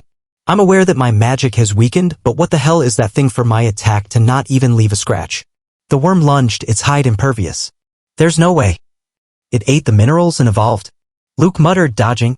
Damn it, how? Where did this thing come from? No matter what skill I use, it's not taking any damage. He considered his options. I have no other choice. If I want to defeat him, I need to bring the gigant here and… Arg. Fuck all of this. He blocked off the exit. The worm's hisses echoed. If a monster of this size was wandering about outside, it should have left marks around the forest. Was there anything like that? Or could it only live in the mines? There's no point in bringing the gigant here. The situation grew dire. This complicates things. If only I knew its weakness, then I wouldn't struggle this much.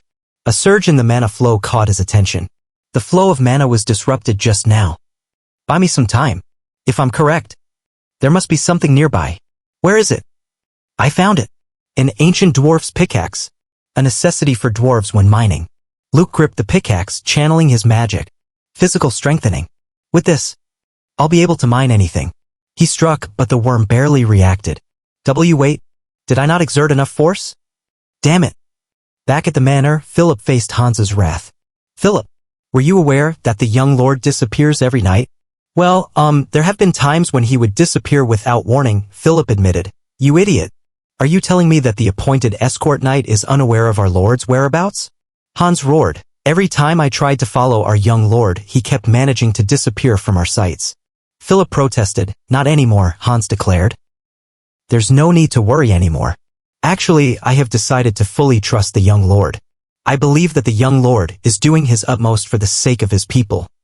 In the mine, Luke struck again, his dark flame surging through the pickaxe. It might not have worked before, but now. Stop all of this and die.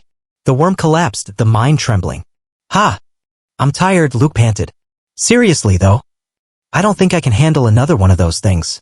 Although, thanks to that thing, it looks like we might be able to save on manpower. He surveyed the mine, finding dwarven remains and artifacts. The remains of a dwarf, rare artifacts, and a few pieces of armor. Looks like they tried to protect this place. All right, I hope this is enough. Now that you have a place to rest, leave all your burdens and be at peace. Also, I hope you understand that, even if I take all of your stuff, it doesn't mean I bear any ill intentions. The discovery of the mine sent waves of excitement through the Locken estate. Oh my! You found a mine! Hans exclaimed, his eyes wide with disbelief.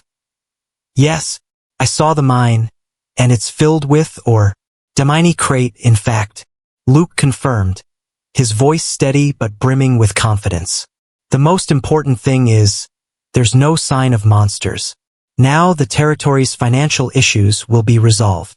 That's such a relief, Dixon chimed in, already calculating. I guess I just need to prepare equipment to dig tunnels. I don't think that'll be necessary, Luke replied, a sly grin on his face. The tunnels were so well maintained. It's as if someone already worked on them.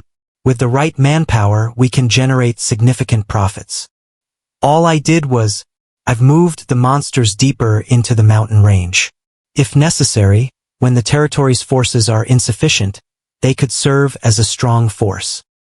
Young Lord. It's all thanks to you, young Lord. Luke waved it off. It's nothing. The foundation of the territory is coming together to prepare for any unforeseen territorial wars. Finish what you've been working on. If you don't want to live like before, don't let your guard down. Devitnes. If you lose focus, I'll leave you behind this time. He paused, his gaze sharpening. So, I have a favor to ask. Yes, anything you need. Hans replied eagerly, can I trust you to manage the territory while I'm away? Luke asked, where are you suddenly going? Hans stammered, alarmed. Ask Philip for the details, Luke said, turning to leave. The young lord decided to buy a gigant, so Philip grinned, stepping forward. You know I'm familiar with gigant trends, right? I'll make sure to escort him properly. Don't worry, everyone. I'll make sure no issues arise by accompanying him. Mute, the Iron Mage, interjected, regarding gigants as an Iron Mage, Dixon cut in, since this involves expenses, I'll go. Hans threw up his hands. Aren't you all being too unfair to me? The journey to procure a gigant began with high spirits. In the carriage, Philip's excitement was palpable. Yes, of course. Owning a dream gigant is unbelievable. Luke raised an eyebrow. Do you like it that much? How could you say something so disappointing? Philip exclaimed. There's already a gigant in the territory, isn't there? A new model gigant is on a completely different level from that antique. A true rider is only complete when piloting such a gigant. Demon, you sure talk a lot, Luke said, cutting him off. Drop the unnecessary gigant philosophy. Don't even think of fooling around while traveling with me. Philip pouted. What do you take me for?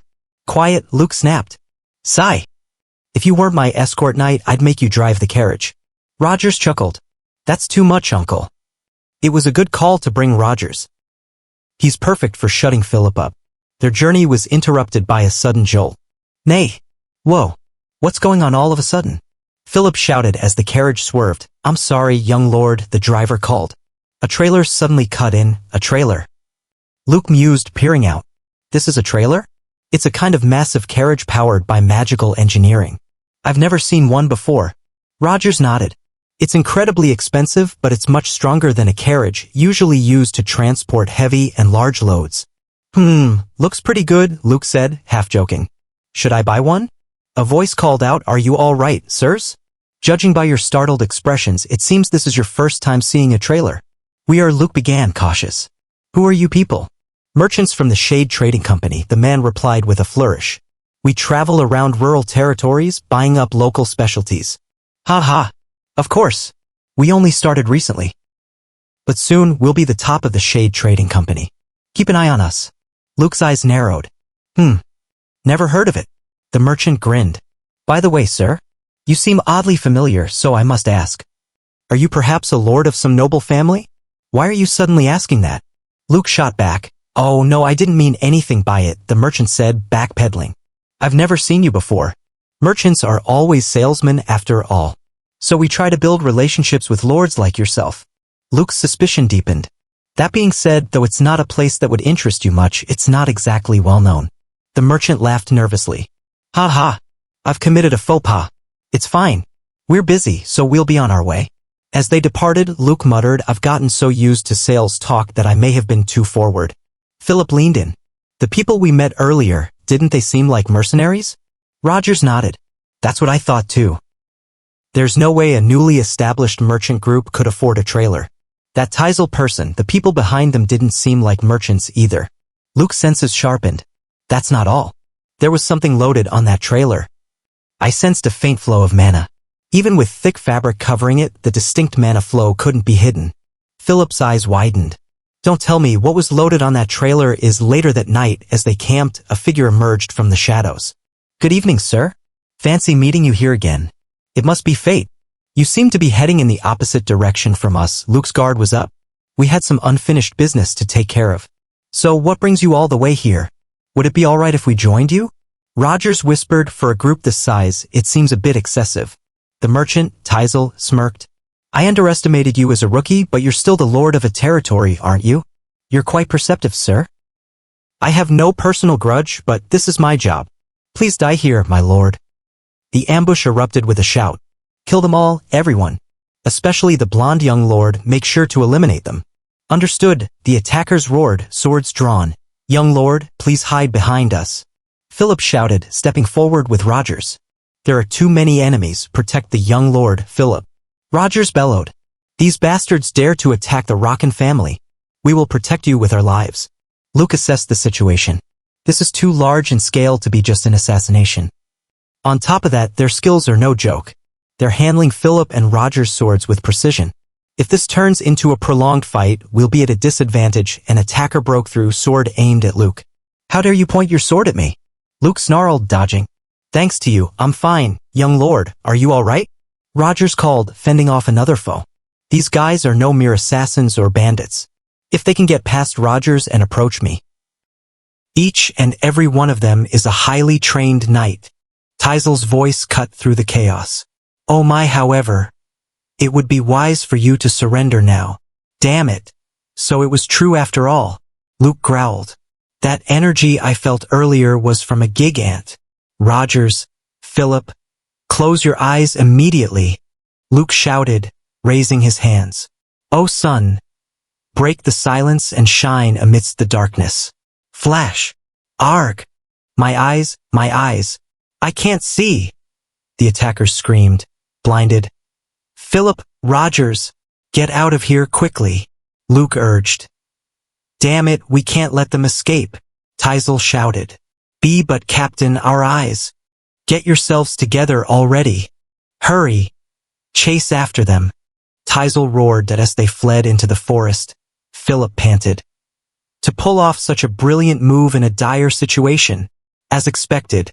The young lord is incredible. Rogers nodded. Who would have thought they had a talent for magic? Lately, the young lord keeps surprising us. Luke smirked. If you have the energy to babble, run faster? Do you think those guys who brought a gigant will give up on us so easily? Sorry. Why yes, sir? Philip stammered. It's a relief we camped in the forest, just in case, Rogers said. If it were the plains, we'd have been caught for sure. It's a dark night, making it hard for them to track us. Luke nodded. We need to put as much distance as possible now. But the attackers were relentless. There they are. Catch them. Don't let them escape, voices echoed through the trees. No way, how are we being outclassed like this? Philip gasped. Young lord, please keep running, Rogers said. Will you be okay? The opponents seem quite skilled. We didn't even show our real skills earlier, Rogers replied, gripping his sword. Philip, Rogers, do you not trust us?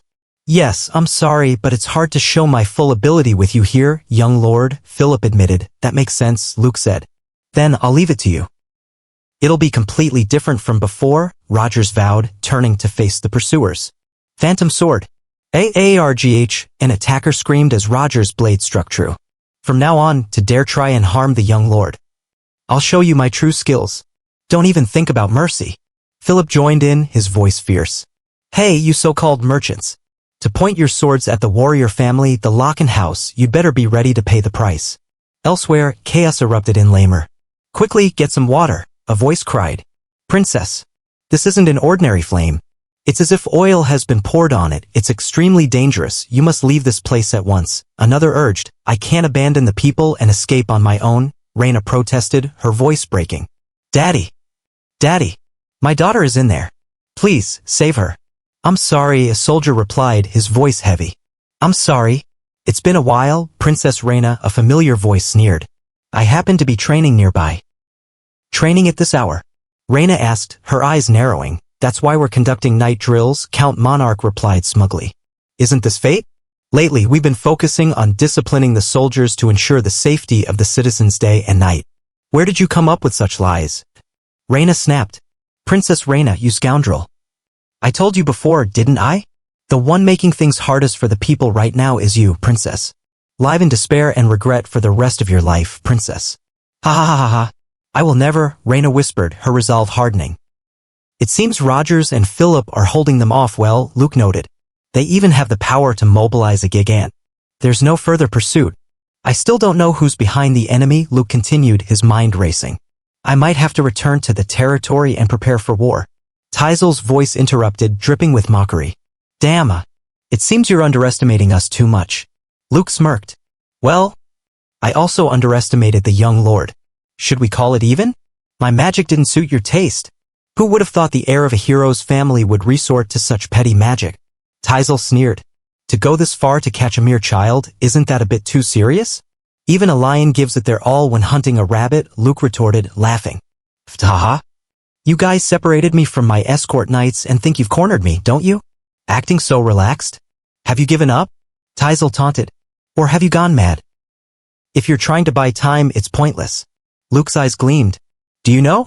The moment you see my power, not a single one of you will survive. Save in dimension. The ground shook as golems erupted from the earth. What? Where did all those golems come from? Taizel shouted. Everyone, stay calm, a knight ordered. Summoning even one isn't easy, so how? What an annoyingly tricky one, Taizel growled. Golems were only threatening in the past. Don't forget, we have the gigant. You haven't forgotten, have you?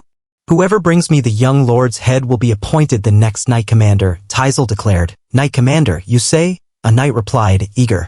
There are quite a few, but they're just piles of rocks. Even dozens of golems are no match for it. Show your skills to your heart's content. Sir Taizel, you must keep that promise, another knight added. Everyone, step aside. That one's head is mine. Luke smirked. Simple and brutish. To even dismiss my immortal army as mere piles of rocks. We'll see after 500 years. Then to these youngsters. Shall I give them a history lesson? Marionette. The golems moved with unnatural speed, surrounding the attackers. Are golems really this fast? A knight gasped. We're surrounded in an instant. You idiots. If you keep underestimating them like that, you'll regret it in the afterlife. Taizel shouted. Why, the ground? Another knight stammered as the earth began to split. Understanding the terrain of the battlefield. That is the foundation of strategy, Luke said calmly. Deliberately targeting the ground? The ground is splitting. The ground beneath our feet. No way, this guy. Taizel screamed as the ground collapsed. The ground is collapsing. Everyone retreat. I warned you, didn't I? Luke said, his voice cold. Arrogance born from relying only on numbers and the gigant. This is your downfall. Reflect on it in the afterlife. Aya! The ground! The knights screamed as they fell. Phew, what a shame, Luke muttered, surveying the chaos. I should have caught a few and asked about who's behind this, a survivor staggered forward. Damn bastard, how dare you destroy my knights? This might actually work out better, Luke said, advancing. Try it if you can. I'll capture you and make you confess everything. I won't let you die easily. I'll make you suffer. Until you beg me to kill you. Damn it. Damn, this is annoying, the knight groaned, clutching his chest. My heart feels like it's going to burst. Luke raised his hand. Darkafel, he faltered, his mana spiraling. My mana is out of control. This damned curse, ugh. This is the end, the knight roared, lunging. I'll crush you alive. With just a curse of this level, how noisy, Luke growled, forcing his mana to stabilize. Did you think I wouldn't be able to deal with you? Monarch. It's Count Monarch, the knight gasped, collapsing. Everything was under Count Monarch's orders.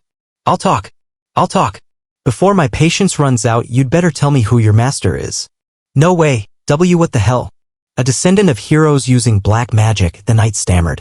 This is black magic. Mercy, you say? Please. Please, just this once. I have never once forgiven my enemies, Luke said coldly. Count Monarch from that arena. That's all I know. Please, have mercy. Whether demons or humans, absorbing power doesn't feel great, Luke muttered, absorbing the knight's mana. Count Monarch, for something from Lamer, this is far too meticulous. To deploy knights, assassins, and even a gigant to move such a large force so discreetly. Is there another reason they targeted the Rockin family? Rogers and Philip caught up, panting. Young lord. You came quicker than I thought. Of course, what do you take me for? Luke replied, smirking. Young lord. I'm so relieved you're safe. Let's go quickly. We've already wasted too much time. So it was Count Monarch behind this after all, Rogers said grimly.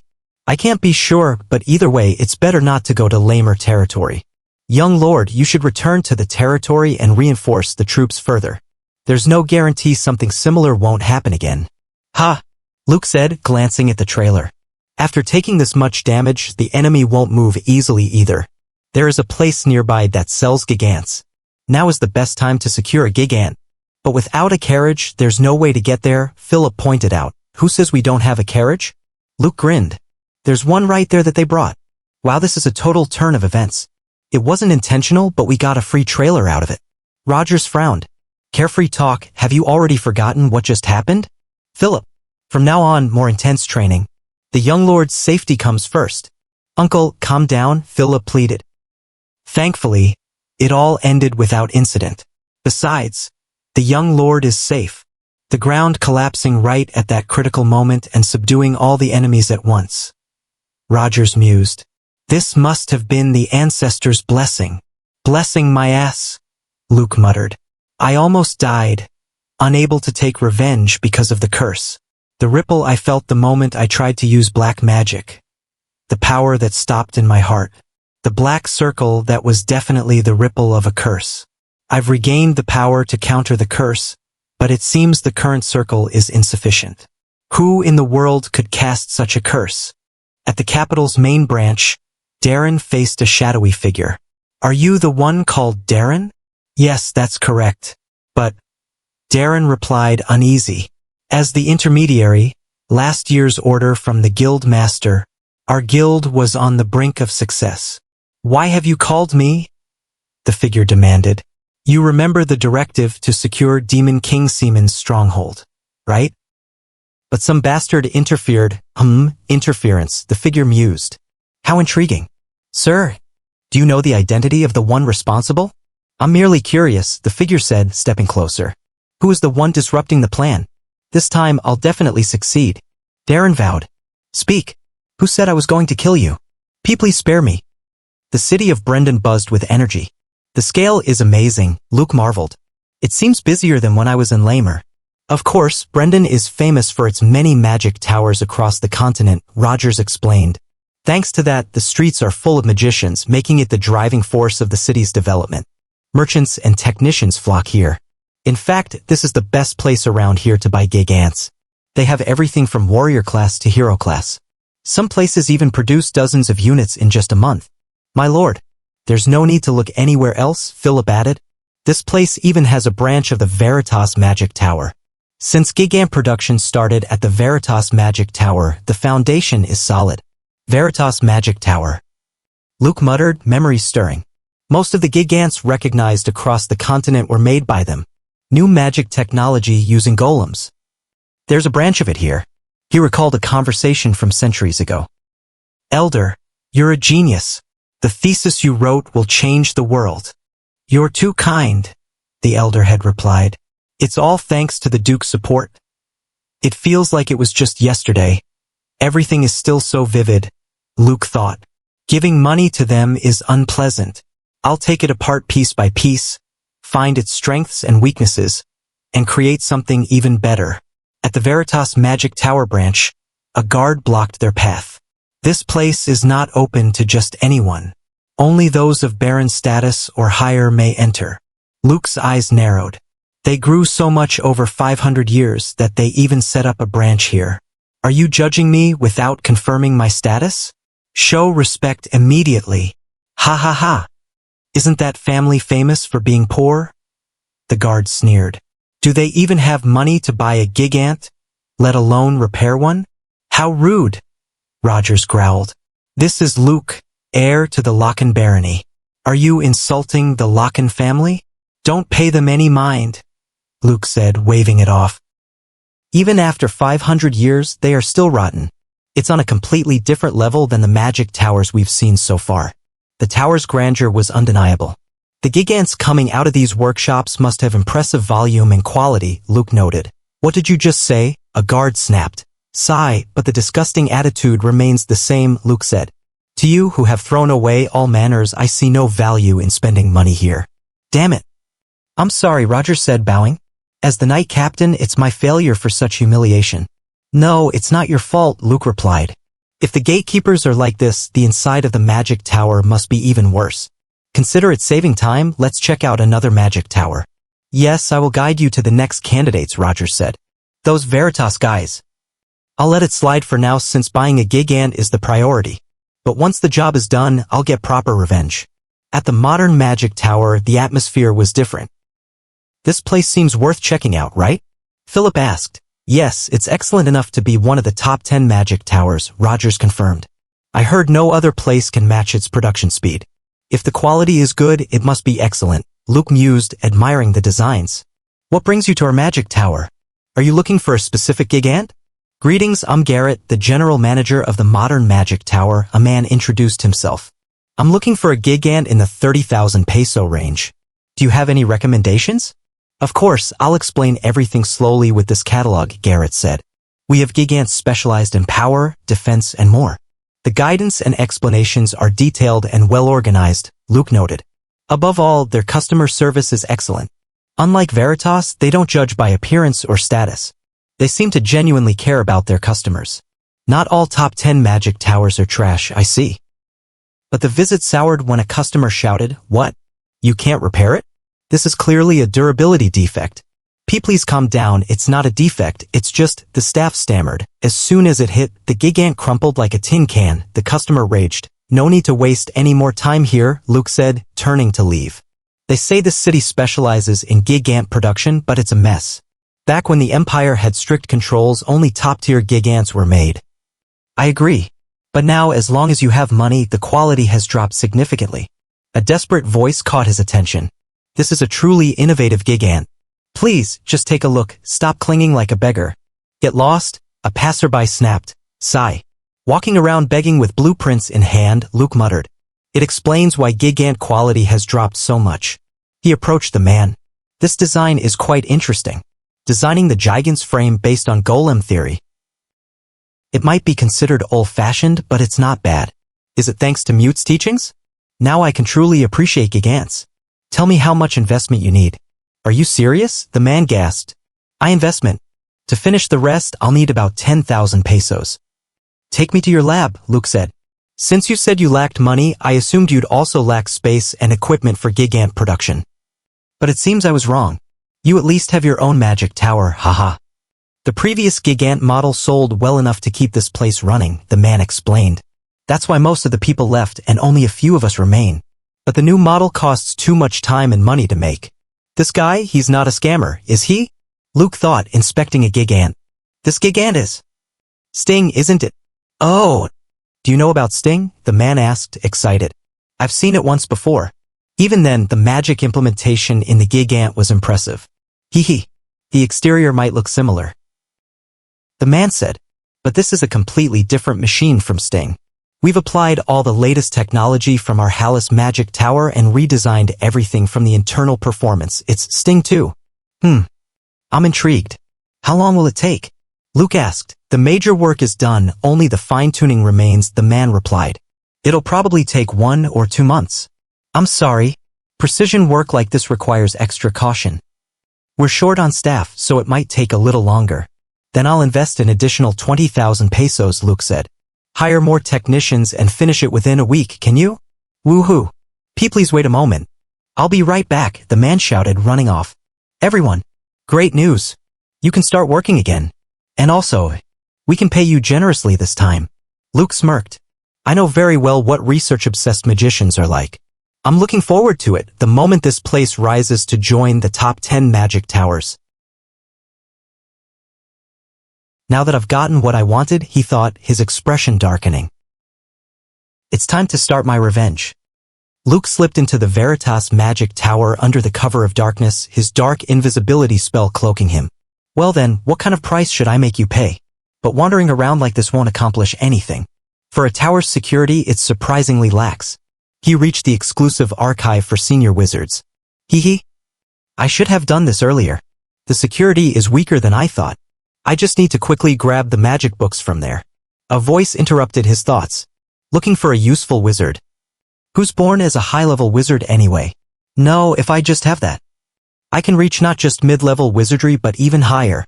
Maybe I could even become a Meister. Luke smirked. There's always an idiot like this wherever you go. But sticking with this guy might be fun. The man, unaware of Luke's presence, fiddled with a lock. Haha. Even the lock mechanism is nothing special. Recently, I don't recall granting any entry permits. High-ranking wizards are so careless with these things. Wait for me, my glorious future. A cold voice cut through. Then you must be an intruder? If you're an intruder, I have every right to kill you on the spot, don't I? It was Jameson, the Meister of the Veritas Magic Tower branch. Sorry. Please forgive me just this once, the man stammered. And no. I just took a wrong turn. I mean, this mana pressure is overwhelming, he gasped, collapsing under Jameson's power. Then that's a relief, Jameson said, his tone mocking. I almost thought you were a thief for sure. I almost accidentally harmed a valuable colleague of the tower. I happen to have a very important scroll with me right now. It's top secret, so it absolutely cannot leak out. I hope you understand the sensitivity of security. Why yes. Of course, the man stammered. I always admire your efforts for the prosperity of the tower. Oh, thank you for understanding, Jameson replied. Honestly, it's quite burdensome for me. Since you're also a colleague of the tower, you must know, right? It's about the new hero grade Gigant. Hero grade? The man gasped. Isn't that a rank that's rare even across the continent? You know well, Jameson said. Security aside, even interpreting the blueprints is a big challenge. It's really not easy. Amazing. Hero grade Gigant blueprints, the man marveled. Just a quick glance tells me this is an incredible magical masterpiece. Just looking at it makes me feel like my magic rank is increasing by several levels. But you saw it, didn't you? Jameson said, his voice turning cold. Please understand, it's the rule to erase anyone unqualified who sees the scroll. Wait. This is unfair, the man protested. This was something the branch head showed me, you shouldn't have even looked at it, Jameson snapped. You pathetic little thing. Please. I was wrong, AARGH, the man screamed as Jameson's magic struck. See? You dare to reach beyond your limits. If you'd stayed in your place, you could have avoided this. If you're reborn, act according to your position. Luke, still hidden, muttered, showing classified information just to justify killing him. You just wanted to kill him, right? As expected, whether in the past or now, there's no sane person in Veritas Magic Tower. He revealed himself. So, you're the branch head of Veritas Magic Tower? At least you have some sense. It's taking longer to analyze the blueprints than I thought. Jameson's eyes narrowed. I don't know who you are, but show yourself. Where are you from? What's your purpose? My purpose has been the same for 500 years even now, Luke said. To rid the world of rotten trash like you. To remove it from the world. How dare you speak such nonsense, Jameson snarled. Did you just call the branch head of Veritas trash? Veritas is a group with intelligence beyond your reach. We are the chosen ones. If you speak recklessly, you'll never see the light again. Oh, the chosen ones, huh? Who decided that? Luke taunted. You haven't changed in 500 years or now, and you don't even consider others as people. But starting from today, that delusion of yours ends. The word veritas itself will be erased from history. Ugh. MMPH. Jameson gasped as Luke's dark bullet struck. I heard iron mages keep away from battle, but I didn't think a sixth circle branch head would be such a coward. Luke seized the hero-grade Gigant blueprints. There are only a few of these across the entire continent.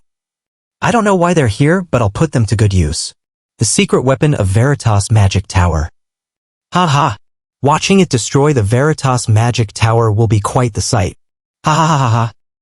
Watching the Veritas Magic Tower collapse will be quite the sight, Luke said, laughing.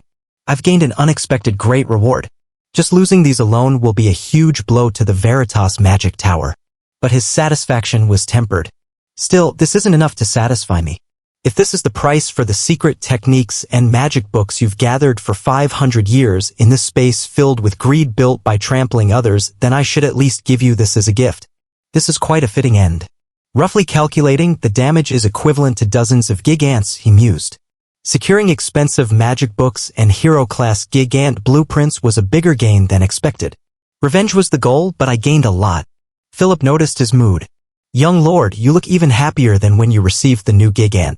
Did something good happen? Tell us too. I'm happy to return to my territory, Luke said, deflecting. Me too. I want to hurry back and get some rest. Ha! What a terrifying thing to say. Rogers interjected. Rest? No way, we're heading straight to the training ground. Have you already forgotten the confrontation with the merchants? As knights, protecting while fighting is the basics. Once we return, I'll make sure you train your stamina again. Arg! Young lord, please stop your uncle. Philip pleaded. We've achieved more than we aimed for, Luke said, his thoughts drifting. Once we return, I can focus solely on recovering my mana circle. His reverie was broken by a familiar sight. That is? Princess Reina? Reina knelt in prayer. Oh, great God Alcacel, as the daughter of Belas, mother of the earth, I am a young and humble daughter. Please grant me the power to help our Vulcan refugees. I earnestly pray, Princess Reina, Luke called, approaching. Why are you here, praying like this? Luke, young lord? Reina gasped. How are you here, young lord? And this trailer, what is it? A lot has happened in the meantime, Luke said. Could it be that Count Monarch did something? Why are you here instead of in Lamer, princess? Yes, young lord, you warned me, but in the end this happened, Reina said, her voice heavy. After you left Lamer, young lord, I thought the Count's tyranny would quiet down. But with no justification left, he became even more aggressive. He doubled the refugees' taxes and tormented them.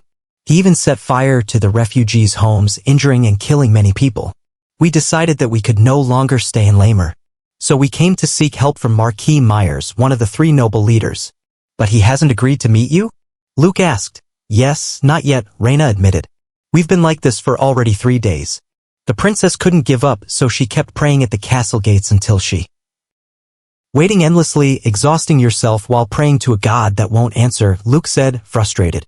This is frustrating, really? Why, young lord? That's too much.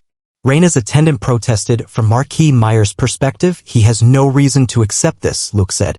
He would have to take in tens of thousands of refugees, and considering the territorial war with Count Monarch, it would be a huge risk. What kind of fool would accept such a request? Are you saying that I'm doing something pointless? Reina asked, her voice trembling. Yes, that's right, Luke said bluntly. After everything that happened in Lamer, did you learn nothing? To protect something, you need power. Without power, you can't protect anything. Reina's eyes flickered with pain. TCH. Even though I know she's not Katarina, when I see how much she resembles her, I can't help but care, Luke thought. For now, let's return to the territory, he said. I'll escort you nearby. No. I can't do that, Reina replied. I won't leave until I meet the Marquis. Are you planning to die here if he doesn't see you? Luke snapped. Are you really going to keep doing this? Please, face reality. Princess Reina, trying to take care of tens of thousands of powerless refugees. Of course, problems will keep happening. Right now, you should be worrying about yourself, not the refugees. If I take care of myself and gain the power to protect the refugees, how long will it take? Reina countered. A few months? Or a few years? If the people die during that time, what meaning would it have? You can't save everyone, Luke shouted. If you die trying to save the refugees, wouldn't that be a meaningless death, Princess? Young Lord, do you think my life is more valuable than the refugees' lives?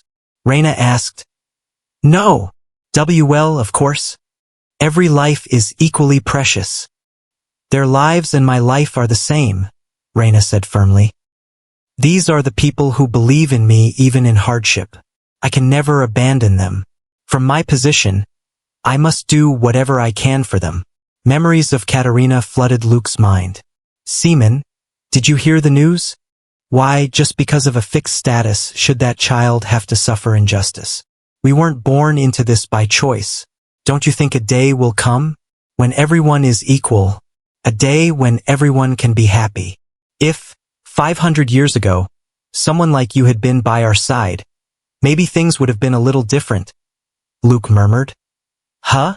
What do you mean? Reina asked, confused. Thanks to you, I remembered, Luke said. The reason I wanted to change the world wasn't just about revenge, but I had forgotten that for a long time. I don't understand what you're saying at all. Princess, hearing your dreamlike story, I also want to lend my strength. The fate of you and the Vulcan Kingdom refugees, the Locken family will stand with you. At the Veritas Magic Tower branch, chaos erupted. Emergency! An intruder at the archive. All guards gather at the archive immediately. Everyone be careful. The enemy is a magician. You bastard! Are you the one who set fire to the archive? A guard shouted. TSK, your defense is already lacking and your identification process is even worse. Don't move. You're surrounded. Wait. Everyone, drop your weapons, a guard stammered. 7 lilies on the back. That emblem is definitely. We greet the 7th Elder of the Veritas Magic Tower headquarters. The branch leader is inside the archive, another guard said. I will guide you. I don't need a guide. Being escorted by the incompetent is disgusting. Gwa, the guard screamed. In the name of Veritas, trash is not needed.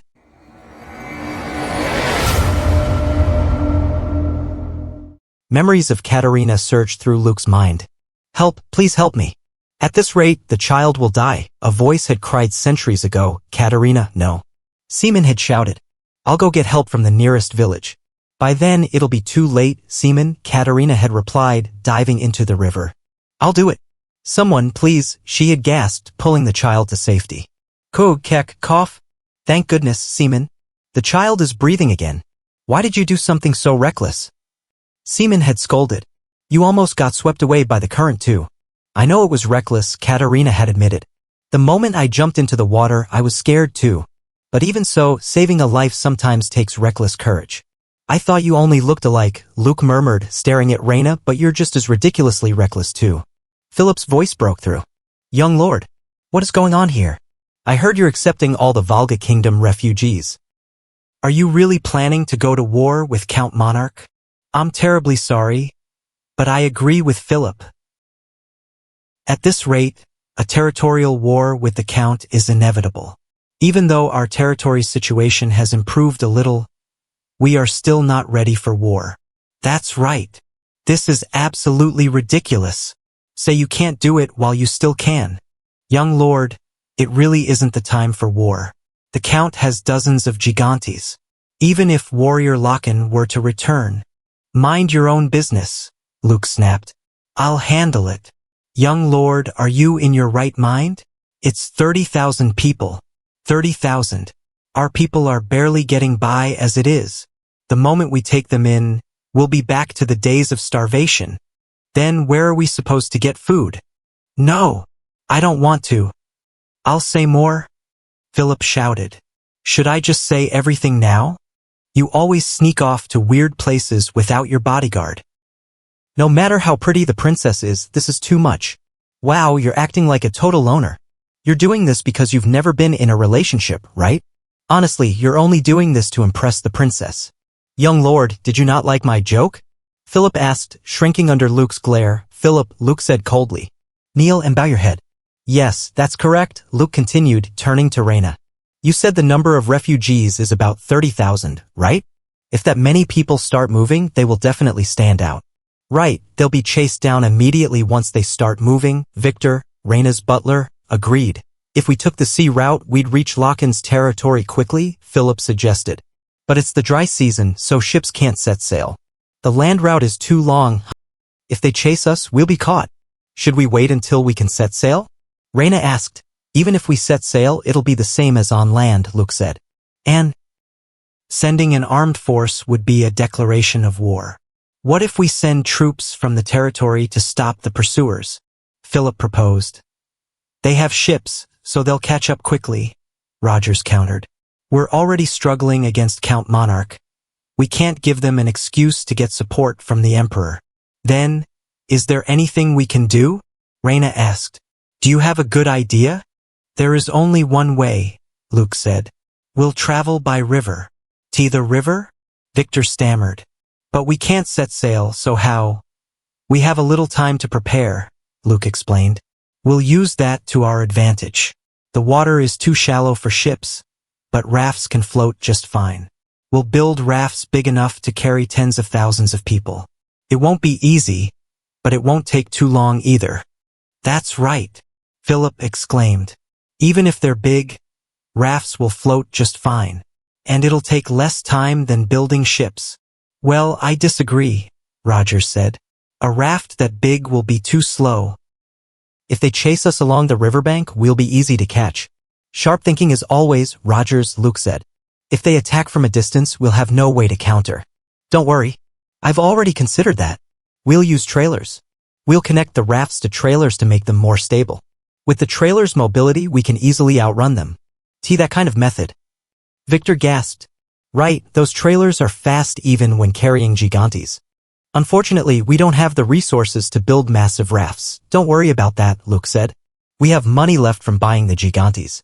As soon as we return to the territory, I'll send another 30,000 pesos. Just make sure the rafts are strong. I'm truly sorry, Reina said, her voice heavy. I know very well how difficult it is to accept me and the refugees. You have to be prepared to face Count Monarch's forces and a territorial war.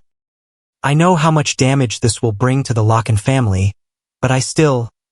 Princess Reina, Luke interrupted. Don't worry, we will win. That's right, Philip added. As long as we trust the young lord, it will all work out. But we cannot act directly in this operation, Luke cautioned.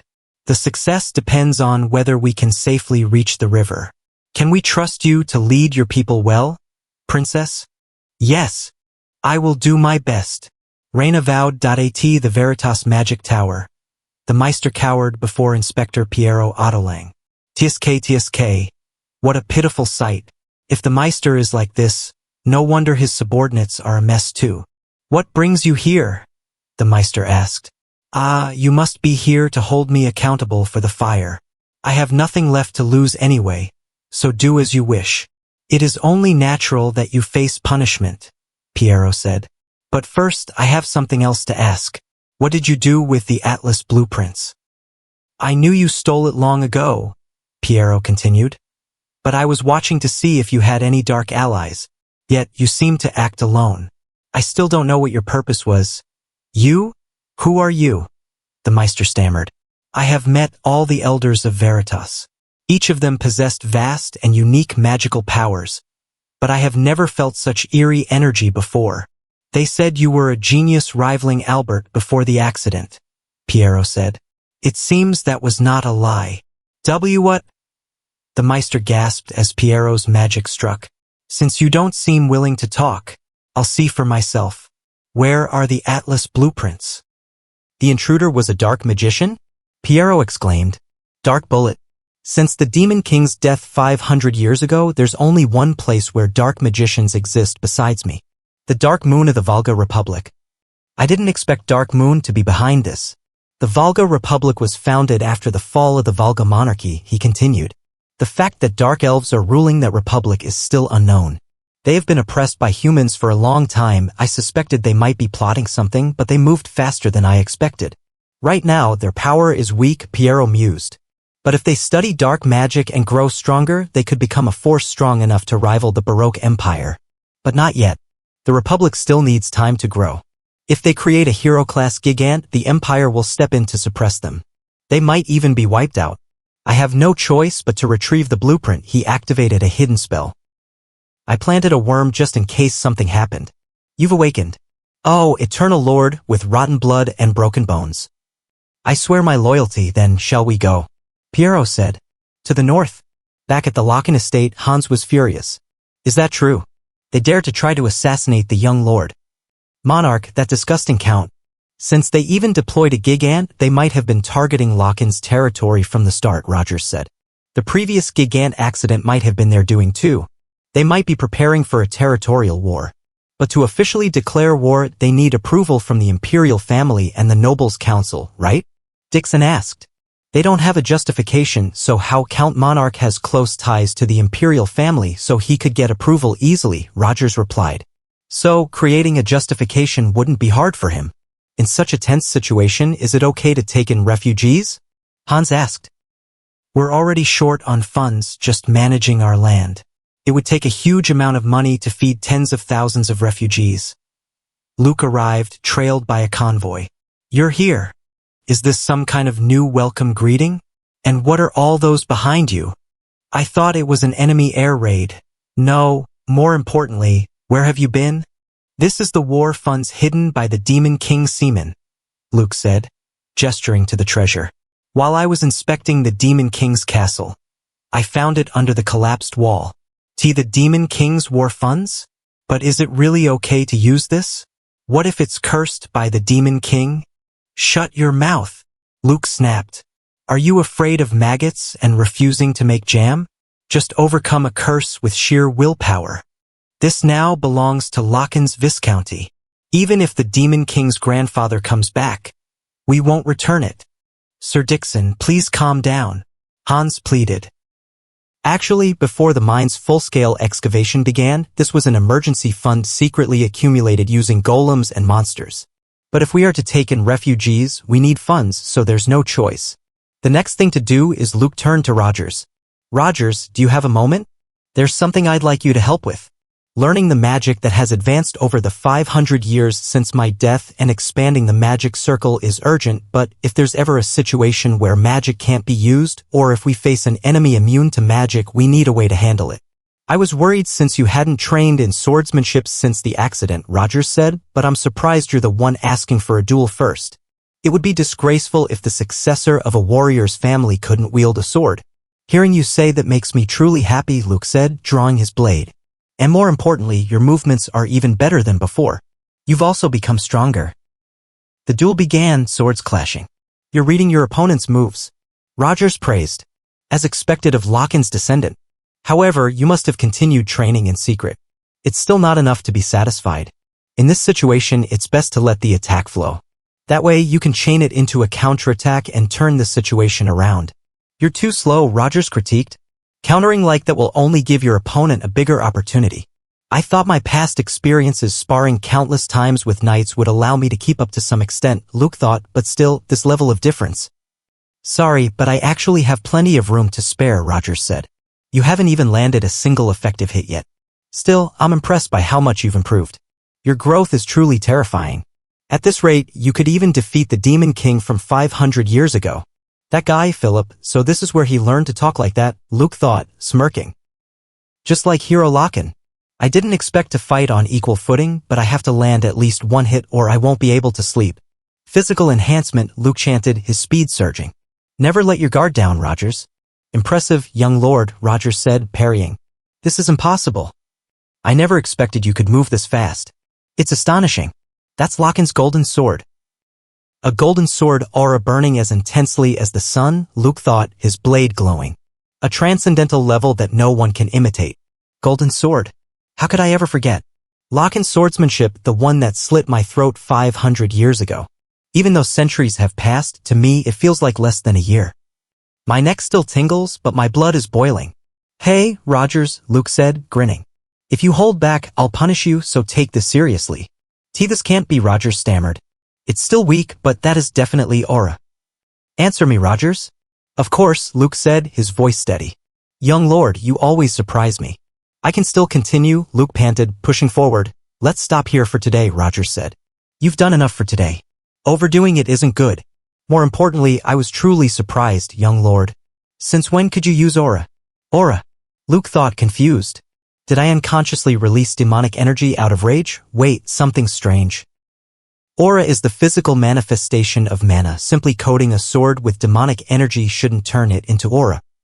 That assassin I met before used aura. Is this the effect of absorbing power during the attack?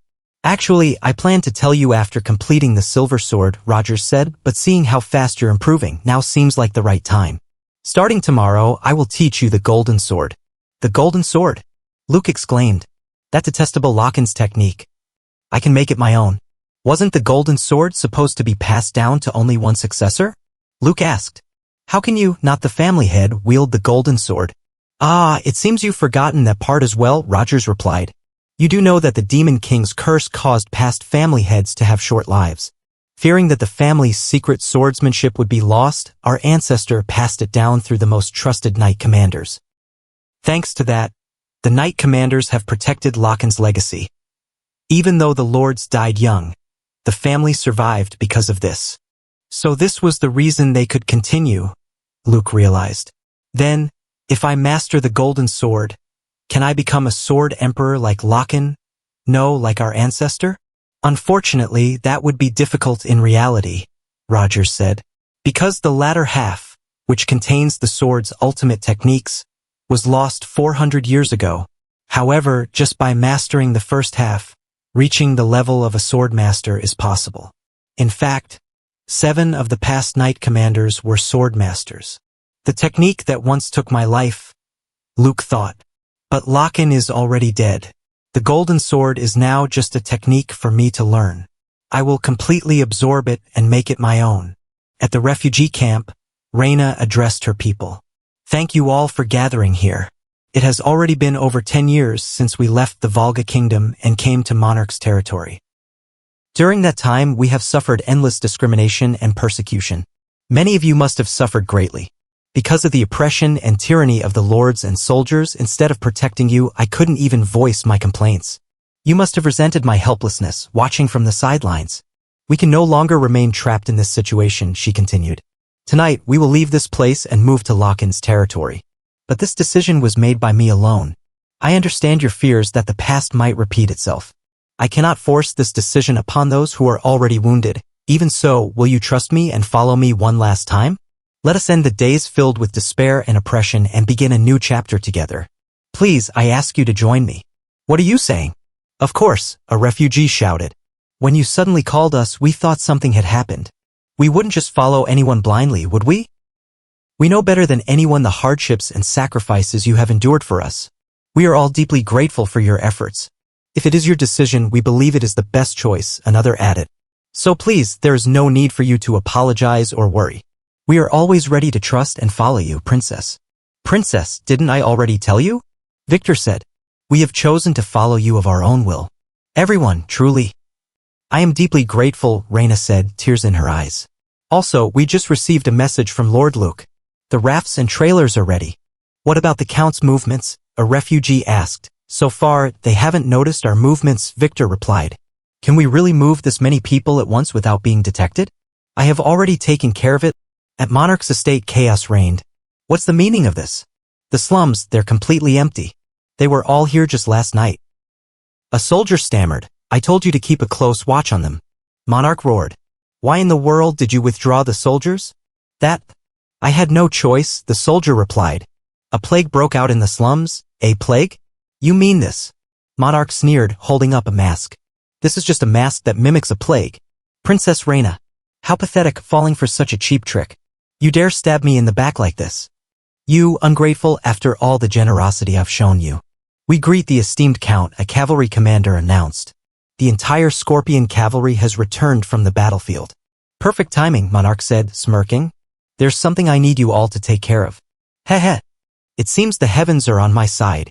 Princess Reyna, running away from my side, you will regret it deeply. The refugees trudged wearily along the riverbank. Mom, I can't walk anymore, a child whimpered. My dear, just hold on a little longer, her mother soothed. Sir Victor, the people's stamina has reached its limit, a guard reported. We don't know when the Count's army will catch up to us. How about we take a short break? We can't afford any delays until we reach the near river, Victor replied. But at this rate, everyone will collapse before we get there. Let's do as he says, Reina said. Ensuring that everyone arrives safely without injury is what matters most. Eating just enough to fill our stomachs should be fine. Princess, leave the watch to us and have something to eat, Victor urged. I'm fine. Please take care of the others, Reina said. But you haven't eaten a single meal since yesterday. If you collapse, the people will fall into even greater despair. It's because of my shortcomings that everyone is suffering like this, Reina said, her voice heavy. If only I had more strength, things wouldn't have come to this.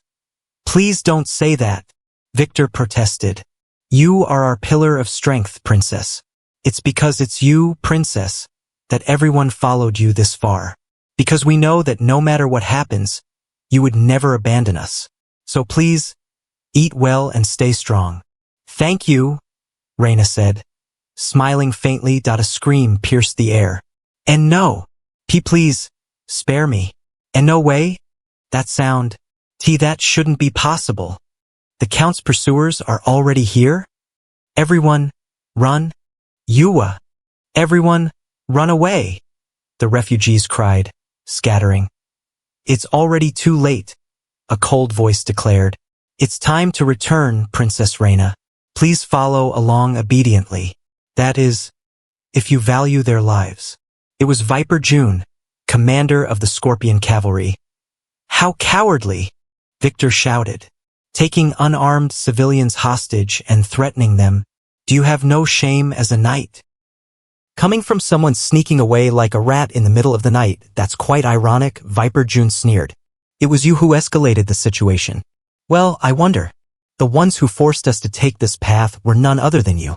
You ignored the Count's generosity in taking in homeless refugees, and instead you chose to be selfish and flee in the dead of night. Is this how a princess known as a saint acts? You insolent fool! Reina snapped. Have you already forgotten what you have done to our people? You imposed higher taxes on them than on regular citizens and constantly forced them into hard labor and conscription. Do you have any idea how much our people have suffered under such blatant discrimination? And yet you still dare to spew such nonsense. That's none of my concern, Viper June said. So, make your choice. Our orders are simple, capture Princess Reina. Hand over the princess and we will release the people. Or, will you all choose to die here together? If I return alone, you will set the people free? Reina asked. You won't go after them later, correct? Answer me, Reina pressed. I swear on the name of the Scorpions, Viper June replied. No, princess. Victor protested. You must not fall for such deceitful words. Leave us behind and save yourself, princess. I am the last remaining royal of the Volga kingdom, Reina said. You all said I am your pillar of strength. How could I possibly abandon my people and flee alone? Victor.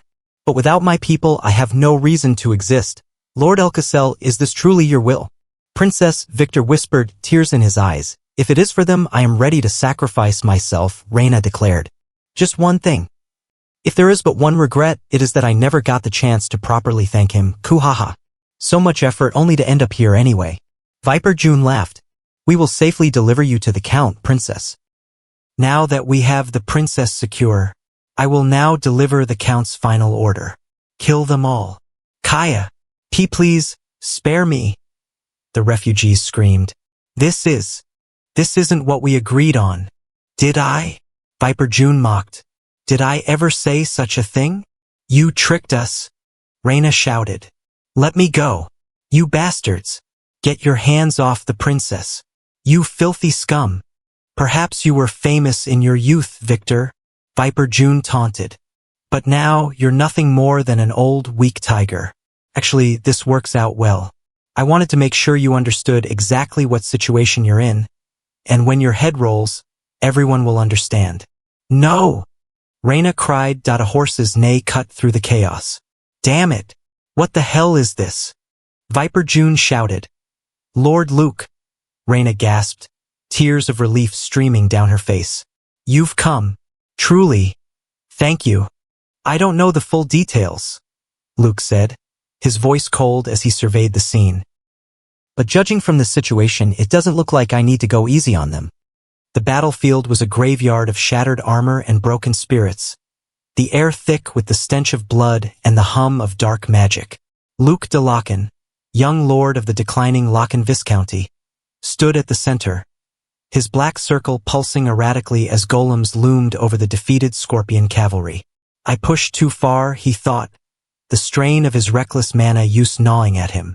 His secret, his mastery of dark magic, was no longer hidden. Judging from the situation, it doesn't seem like I need to go easy on you, Luke said coldly, his voice cutting through the chaos. A wounded refugee, trembling with gratitude, stammered, I thought everything was over. You came to help. I am ashamed. Thank you, Lord Luke. His slip drew a curse. Damn. I stupidly said his name out loud. And no, that's not what I meant. A sneering officer from Monarch's forces seized the moment.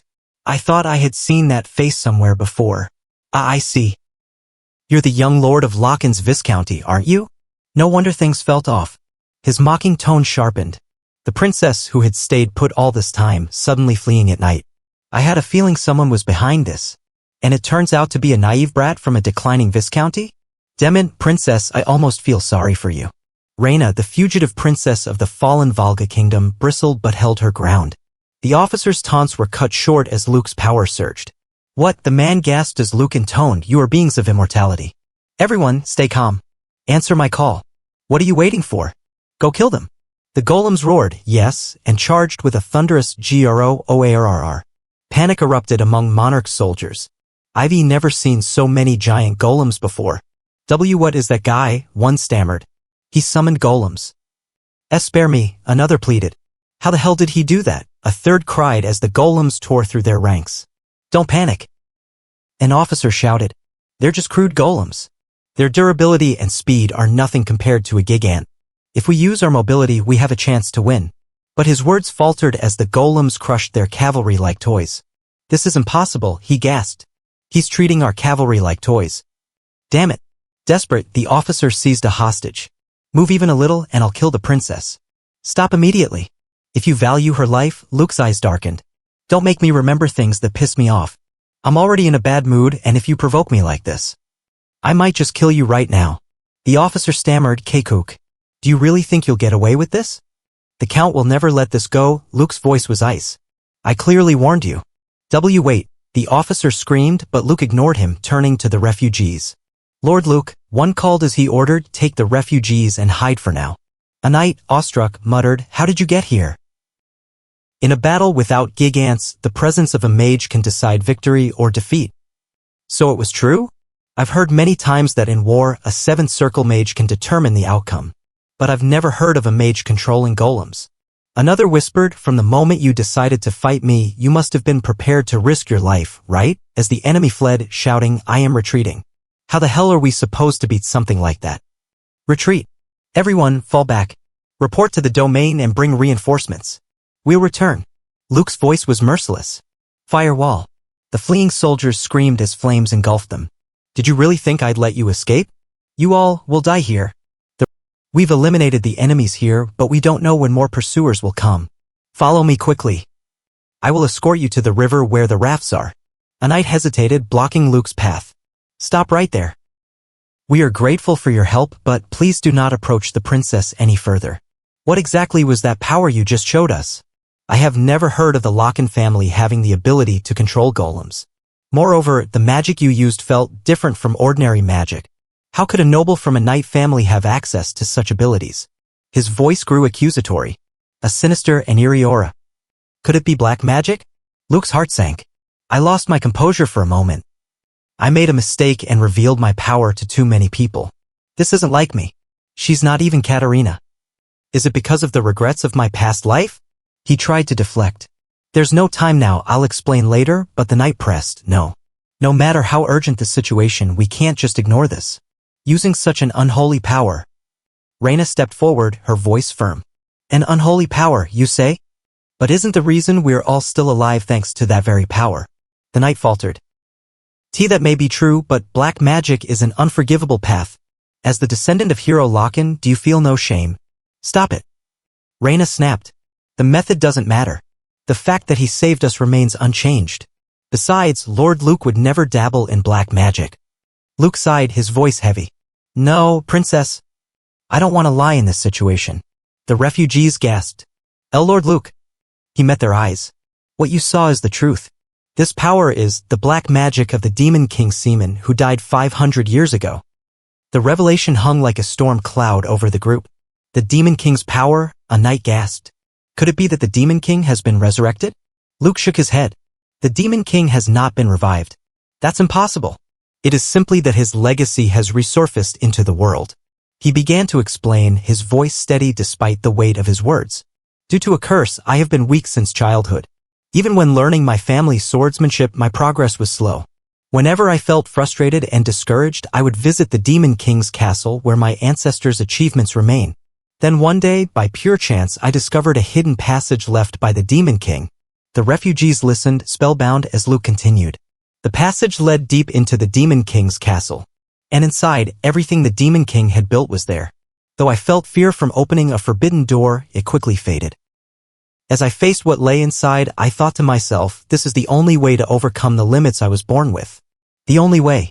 His voice grew resolute. From then on, I secretly studied magic and golem control in secret. The result is the power you just witnessed. He paused, his gaze falling. Of course, as a descendant of the hero, using the Demon King's power is something worthy of condemnation. But I had no other choice, for I was more desperate than anyone. I needed power to protect what is precious to me. A refugee whispered, Lord Luke. Another knight, still wary, protested, but even so, this cannot be condoned. Reina cut him off. Enough. As Lord Luke said, we are all safe because of him. At the very least, we are in no position to judge what is right or wrong. She turned to Luke, her eyes softening. Lord Luke, I no longer care whether it's the Demon King's power or the power of a devil. We will all keep silent about this matter, so please don't worry. I am simply grateful that you protected us. Thank you, truly. Luke nodded, relieved but cautious. Some have accepted it, fortunately. I'll have to take additional measures later. Thank you for understanding, he said. Now, we don't know when the Count's pursuit squad will catch up, so let's move quickly. To Lochin's Viscounty. Meanwhile, in the Monarch domain, the news of defeat sparked fury. Losing both the princess and the refugees wasn't enough. The greatest cavalry unit of the Monarch domain, and now even the Scorpions were annihilated, a noble raged. Was defeated by nothing more than a ruined Lochin Viscounty? They actually lost. Another added, considering even the Shadow Knights fell before, the nobles may be secretly backing them. Moving carelessly without knowing the enemy's true strength is dangerous, Count Monarch's voice boomed, silencing them. Are you afraid just because they got lucky twice? Silence.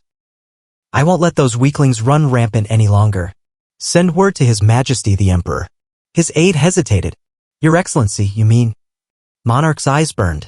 They dared to mock me, Monarch. I will make them regret this bitterly. How dare they? A royal messenger arrived soon after. It states that an official territorial war between the Monarch County and Lochin Viscounty has been approved.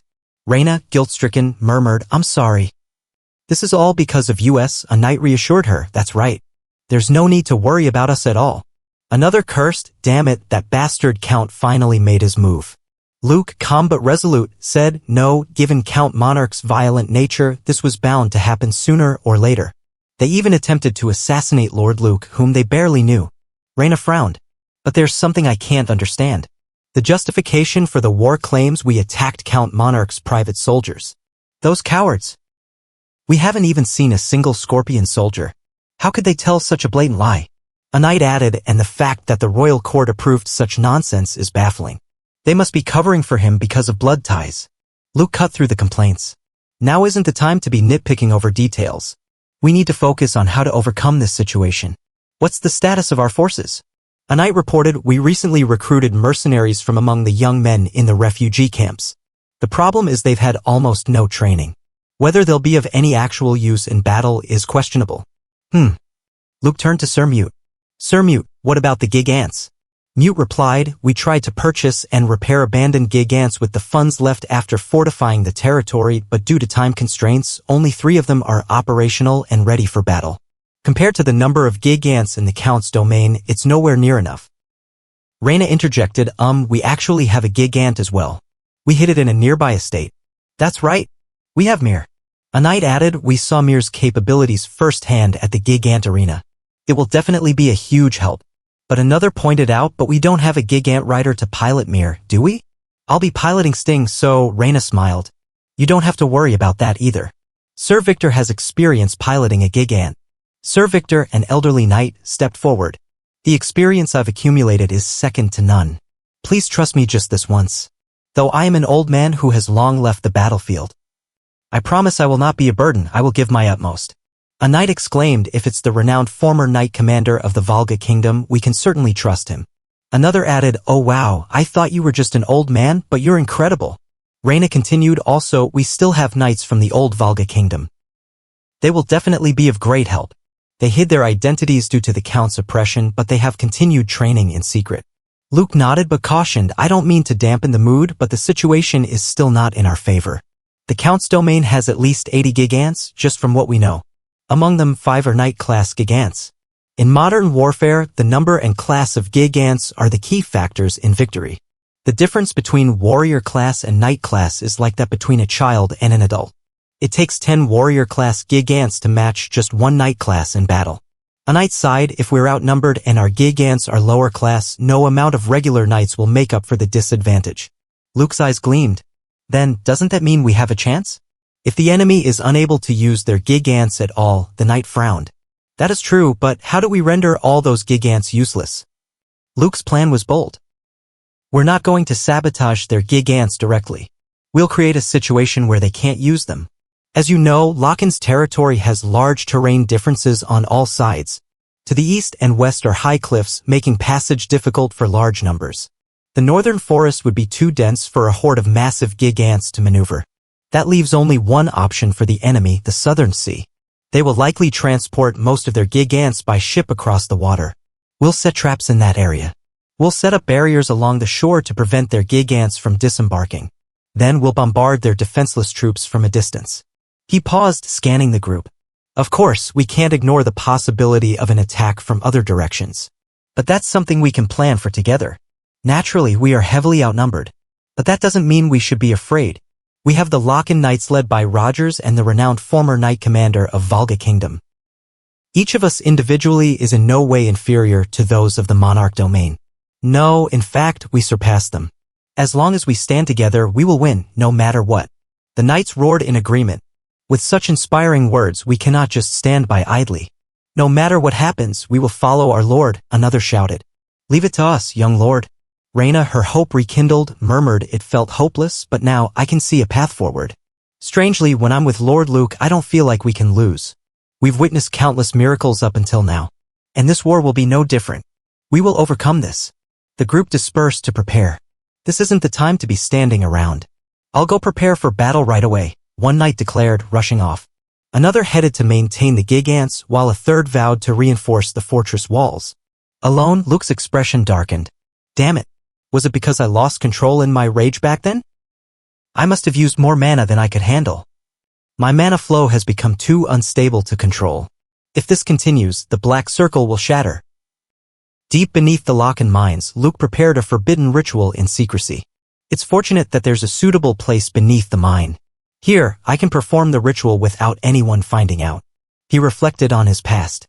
After being reincarnated as a descendant of the Locken family, the mana circle, which was weak and unstable due to the family's curse, absorbed Hor's dark energy and transformed into a black circle. Thanks to that, I was able to surpass my body's limits and raise my magic power to the 6th circle instantly. But the battle with the Scorpion cavalry had pushed him too far. I got carried away by my emotions. I recklessly used an enormous amount of mana, nearly reaching the circle's limit. As a result, the barely restored black circle was put under strain. Now it's on the verge of breaking again. To restore it, he needed a demon's power. Since ancient times, black mages have summoned demons to gain power. Normally, a beast or a human would be used as a sacrifice, but there's something even more suitable. A mage's blood, which handles mana and dark energy, contains a sufficient level of spiritual essence, making it highly suitable for the ritual. Luke's resolve hardened. Besides, I don't want to sacrifice innocent lives for my own goal. From the perspective of the demon king who sought to exterminate humanity, it might seem laughable. His thoughts drifted to the darkness sect, who had once followed Seaman. They also felt deep disillusionment with humanity. Yet, at the same time, they never forgot respect and duty toward life. After my reincarnation, I haven't heard their name. I suppose they disappeared along with me when I died. His condition worsened, urgency spurring him. Ugh! He gasped, beginning the ritual. From the abyss of darkness, cross the vast dimensions and heed my call.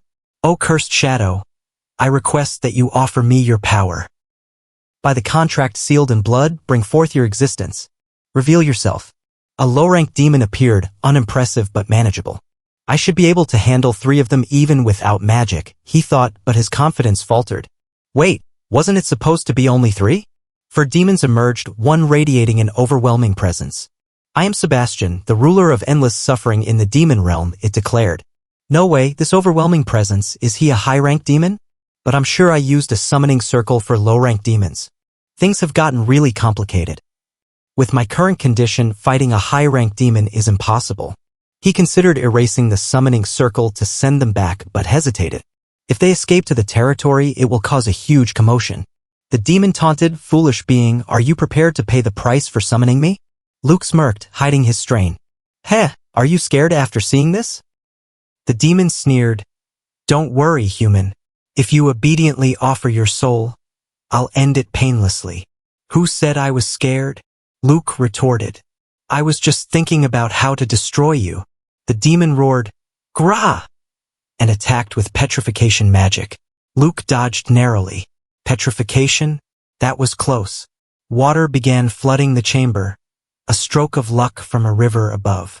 If that's the case, he used the water to immobilize the demons, but his body screamed under the strain. Even using one spell is putting a huge strain on my body. The demon, still defiant, roared, I've had enough of playing around. Bow your head before me and beg for mercy. This is your last chance. With his sword broken and his black circle at its limit, Luke's options dwindled. My body has already gone far past its limits. The demon offered a deal. I've changed my mind. If you stop here, I'll accept you as my subordinate. I'll overlook everything you've done so far. If you just swear loyalty to me, I'll even lend you my power. So please. Please stop. Luke's resolve was unshaken. As expected. Luke saw through the demon's facade. No. Your true form is pathetic. The demon recoiled. Don't tell me you figured out who I really am? Luke nodded. It was strange how a high-ranked demon fumbled, unable to dodge a simple stream of water. Your disguise was good, so I couldn't be sure, so I took a gamble. I know well because I fought more than enough of your kind before. The demon trembled. What humiliation? It lunged, snarling, don't get cocky, you mere human. Even in this form, I can easily wipe you out. Luke stood his ground. Really? Then go ahead and try. The demon froze, sensing something unnatural. Why does a human like you have the aura of a demon lord? You absorbed a demon lord. What are you? Luke's voice was calm but menacing. Do you know the name Seaman? The demon's eyes widened. Wait, if you mean that Seaman. The most infamous demon king still talked about in the demon realm. And he's the one standing here. Luke shrugged. Well, I wasn't expecting recognition, so it doesn't matter. You're going to die here anyway. Black bind. The demon pleaded Human. No, sir. Master. I think there's been a misunderstanding. Absorbing a lowly demon like me, who doesn't even qualify as lower rank, won't get you much dark energy anyway.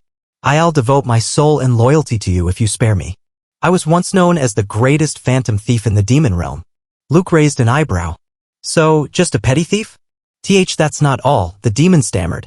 I'm also skilled in medicine and have excellent alchemy abilities. I'll surely be useful. Luke considered. Medicine? Hey, can you make something like this? Oh, of course. That's my specialty. Totally doable. Leave it to me. Luke smirked. All right, you've convinced me. I'll accept you as my familiar. The demon, now named Sebastian, bowed. Thank you, Lord Seaman. I'll serve you with all my heart and devoe. Luke interrupted, fastening a collar around its neck. A housecat should wear a collar that suits it. It's a collar with a binding contract spell inscribed. If you try to betray me, it'll automatically strangle you, so behave. Sebastian cursed internally. Damn it, I was going to play along and escape when I got the chance. Being bound to a worthless human. This is the greatest humiliation for a demon, Luke corrected him. I've discarded the name Seaman, call me Lord Luke from now on. Sebastian yowled, yes? Lord Luke, Luke turned to the remaining demons. Now that the contract's done, I need to get back to what I was doing. One familiar is enough. Stay back if you don't want to get caught in it. Black bind, leave not even a shred of a claw, devour it all. Sebastian watched, trembling. To think I formed a contract with such a ridiculous guy. Am I maybe completely screwed now? Over the next few days, Luke repeated the process, summoning and absorbing demons to stabilize his black circle. Dark bullet. I can now use up to 6th circle magic without much difficulty. Thanks to that, the black circle is recovering smoothly. But the strain had ruined his clothes. If someone sees me like this, it'll be a pain, better change quickly. Young lord, there you are, a knight shouted, rushing toward him. We've been looking all over for you. Luke cursed under his breath. Damn it. The knight gasped, what happened to your clothes? Don't tell me you're injured. Luke waved it off. It's nothing serious, don't worry. More importantly, what happened? The knight's voice was urgent. A message arrived, Count Monarch's army is approaching the territory. From the southern sea and the northern forest. They're coming from both sides at once. Luke frowned. That's not like the Count. Mobilizing a whole army just to wipe out a minor viscounty. On the enemy's side, a commander mused. These guys have slipped away by sheer luck time and time again. It's best not to underestimate them. Some of them are stronger than expected. Another sneered, acting tough after losing in the arena. Why did the Count give this loser another chance? The commander ordered, full barrage. Fire everything. Do not allow them to approach the territory, no matter what. The Loken forces braced themselves. They're really trying, a knight muttered, not realizing how futile it is. Is this what they mean by even a cornered rat will bite a cat? But the enemy had a surprise. Magic? A knight gasped as a rune knight, a warrior wielding both a knight's aura and a mage's mana, unleashed a devastating spell. The Count's riders included a rune knight? The rune knight stood amid the chaos, his gigant radiating power. A mage's mana and a knight's aura. Refers to someone who can freely wield both, a Loken knight explained, awestruck. This is my first time seeing a rune knight. There was a time they were seen as half-baked failures. Is it really that impressive? Another answered, with the development of gigant technology, everything changed. When linked with the mana stones inside the gigants, their power amplifies, they become monsters capable of using magic as powerful as the high mages from the tower. The rune knight cast Frost Wave, freezing Loken's barriers. Looks like they tried hard to stop the ship carrying the gigants, but it's all useless before me, he sneered, ordering wipe them all out. The Loken forces faltered. Ugh, Af, a soldier cried as the enemy advanced. Man, I was hoping for a more epic battle, the rune knight mocked. Looks like it's ending easier than expected. But something felt off. With this many gigants approaching, and yet they haven't sent out a single one? What are they planning? Luke's trap sprang. Second artillery squad. Ready? Fire! Cannons roared, but the rune knight scoffed. What? This again? Shield. Then, a strange liquid rained down. Liquor? The enemy muttered, confused. What now? The liquid hardened, immobilizing their gigants. What's going on? The gigants won't move, the rune knight shouted. Damn it! This liquid, it's hardening. Luke's forces seized the moment. Now that the enemy is panicking, this is our chance. Attack! The enemy faltered, screaming, and my body won't move. Run away. Don't let a single one escape. Sebastian, the demon familiar, grumbled from the sidelines. A few days ago, when that Luke guy caught me, he made a strange request. Can you make an adhesive that doesn't come off? No matter what? Of course, something like that is impossible. In all my hundreds of years, I've never heard anything so ridiculous. But it does. To treat me like this and use me so roughly. I'll make sure to repay this humiliation someday. The adhesive worked perfectly, neutralizing the gigants. Since I, Lord Sebastian, did all the work, the outcome was obvious, he thought smugly. Maybe I'll nap until it's all wrapped up. A Loken knight marveled, I've never heard of a drug like that. To neutralize the Count's gigant unit in one move. Is that some secret technique passed down in their family? But the battle wasn't over. A lot of them went down, but there are still many left. Especially those two in the center. They're definitely the Monarch Army's Knight-class new gigants. The enemy commander sneered, even a grub can roll, guess they're hitting harder than expected. but it still won't be enough. He cast Water Strike, aiming to end it. Luke countered, not if I have a say. Phantom Sword. The clash was fierce. Oh? An interesting one just showed up, the Rune Knight taunted. But looks like you're about to lose it. Philip, piloting a gigant, struggled. My speed was matched. The enemy recognized him. So you've finally shown yourself. I've been waiting for this day. Thought you got dismissed, but you're still kicking. Philip retorted, this time, I'll beat you properly. The enemy laughed, so much for not revealing my identity, you spilled everything, huh? Do all you counts people specialize in lying? Meanwhile, Sir Victor faced another foe. I knew the Locken family was poor, but facing such an outdated hunk of scrap is disappointing, the enemy mocked. Victor stood firm. Don't underestimate me. As the last captain of the Volga Kingdom's knights, I'll fight you with my life on the line. The enemy laughed. Truly didn't see that coming. Still as stiff as ever, Captain Victor. Don't tell me you've forgotten me? It's me, Kane, the dropout of the Volga Knights. In the northern forest of Locken Viscounty, Rogers led a ragtag force of mercenaries and former bandits.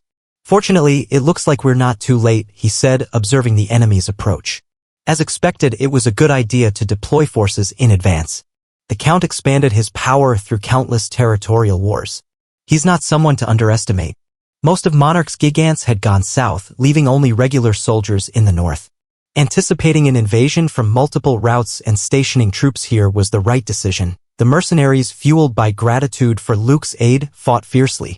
This is our one and only chance to repay the young lord who helped us.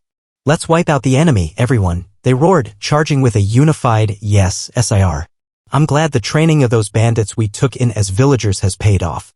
Since they're used to real combat, they're proving quite useful. The enemy commander shouted, what are you all doing? We outnumber them. Push in all at once, Rogers cautioned. Be careful not to go too deep into enemy lines. Our goal isn't to wipe out all enemies. It's to hold out until Lord Luke gives the signal. Don't forget the real objective. He marveled at the mercenaries' progress. With more training, they'll become reliable soldiers. The battle grew tense. If this drags on, it'll turn against us. Then, a signal echoed through the forest. It's Lord Luke's signal, so preparations are complete. All forces, retreat. The enemy, confused, pursued. What are you doing? Chase them, their commander ordered. Rogers smirked. Heh, you can't run anymore. The enemy scoffed. Misunderstanding? What objective are you talking about? This will be your grave, Rogers declared. The objective is already complete. The ones cornered here aren't us. It's you. Begin. A trap sprang. Monsters from the forest's depths surged forth. What is this now? Are they trying to buy time? The enemy shouted. Rogers explained, the people of Locken rarely ever step foot into this mountain range. They're strictly warned not to go there from childhood. Do you know why? Because this area is a monster den. The enemy screamed as beasts attacked. Ugh, Aya. From long ago, among all who entered this place, not one has come back alive. Everything's going according to plan. Now we just need to wrap things up in the south. But a plume of smoke rose from the west. Smoke? A forest fire? But that direction, it's west of here. Don't tell me there's more forces? Luke, battered from the northern battle, unleashed Dark Bullet, felling enemies. Phew, looks like I've taken care of most of them, but more appeared. Damn it, over there too? I didn't expect them to send troops in from another direction. I underestimated the count. They're just coming endlessly. His stamina waned. This is taking longer than I thought. I'm going to be late heading south. I just have to hope everyone's holding out. In the south, Sir Victor faced Kane. They've held out longer than expected, but looks like this is the end, Kane taunted. There's no way they could fight evenly with that pile of junk, right? If you just stayed quietly in Monarch's territory, none of this would have happened. What made you think it was a good idea to team up with such a brat? You're still as hard to understand as ever. Victor retorted, right back at you. You swore loyalty to the Volga Kingdom, yet now you're just Count Monarch's pawn. Aren't you ashamed as a knight? Still the same opportunist as ever. Kane smirked. Let's call it being smart. Unlike uptight Volga, Count Monarch knows how to truly recognize ability. Thanks to him, I'm enjoying a new life. A flashback revealed their past. 15 years ago, Kane had raged over a promotion. I can't accept this. I clearly outperformed him in the sparring evaluation, so why is he the one getting promoted? He accused Victor of jealousy, but Victor had dismissed him. Using anything other than swordsmanship in a duel is grounds for disqualification. This test was meant to evaluate swordsmanship alone. I don't think further explanation is necessary. Now, Cain sought revenge. Let's see you die by the power you once dismissed. Victor countered, you haven't grown a bit since then. Seems you haven't trained your swordsmanship since then. Didn't I stress it to you before? In a knight's battle, judging the distance to your opponent is most important. He struck, revealing, truth is, I already acknowledged your skill. Few have the qualities to become a rune knight. But I was strict because relying solely on magic wouldn't get you far. You could have become a fine knight of Volga. It's a shame. Victor collapsed, exhausted. Sorry, I couldn't be of more help. I'm counting on you to take it from here. Meanwhile, Philip struggled against his foe. Where's the skill you showed in the Gigant arena? Did I overestimate you? Try a little harder, the enemy taunted. Philip, overwhelmed, thought, I've been feeling it for a while now, but that guy. It's like he's become a completely different person. Damn it, what do I do? Philip's confidence wavered. Shouting confidently was fine and all, but that guy. He's gotten strong, like he's a completely different person. His opponent laughed. Haha, as expected, it's amazing. This enhanced mana stone, granted by the count. Normally, a Gigant has a fixed output based on its grade. But if you inject an extra mana stone to assist the core engine, you can push the machine past its limits and amplify its power. Philip struggled. Damn, his aura just got stronger. He's faster than I thought. The power's huge, but mobility is low. If I can just create some distance quickly, but the enemy matched his Phantom Sword. He kept up with Phantom Sword's speed? Philip despaired. The difference in power is overwhelming. I thought at least I had the advantage in speed, but even that's been completely matched. Was I really not enough after all? His uncle's words echoed. Phantom Sword has a fatal flaw. Attacking while moving at high speed means your path becomes straightforward, making it easier to predict. The enemy exploited this, taunting, pulling cheap tricks, are you? You idiot, the core engine won't hold up like that. I've already seen through all your moves. But Philip adjusted, shifting his trajectory slightly. Lucky for me, you're just average, he said, landing a hit. The enemy cursed, you arrogant. I'm not done yet. As long as I refill the mana stone, someone like you is nothing. Philip scoffed, useless trash. How many expensive mana stones are you planning to waste on that piece of junk? The enemy faltered and a new figure emerged, Count Monarch himself. TCH? I shouldn't have given you another chance. Get lost. From here on out. I'll face you myself.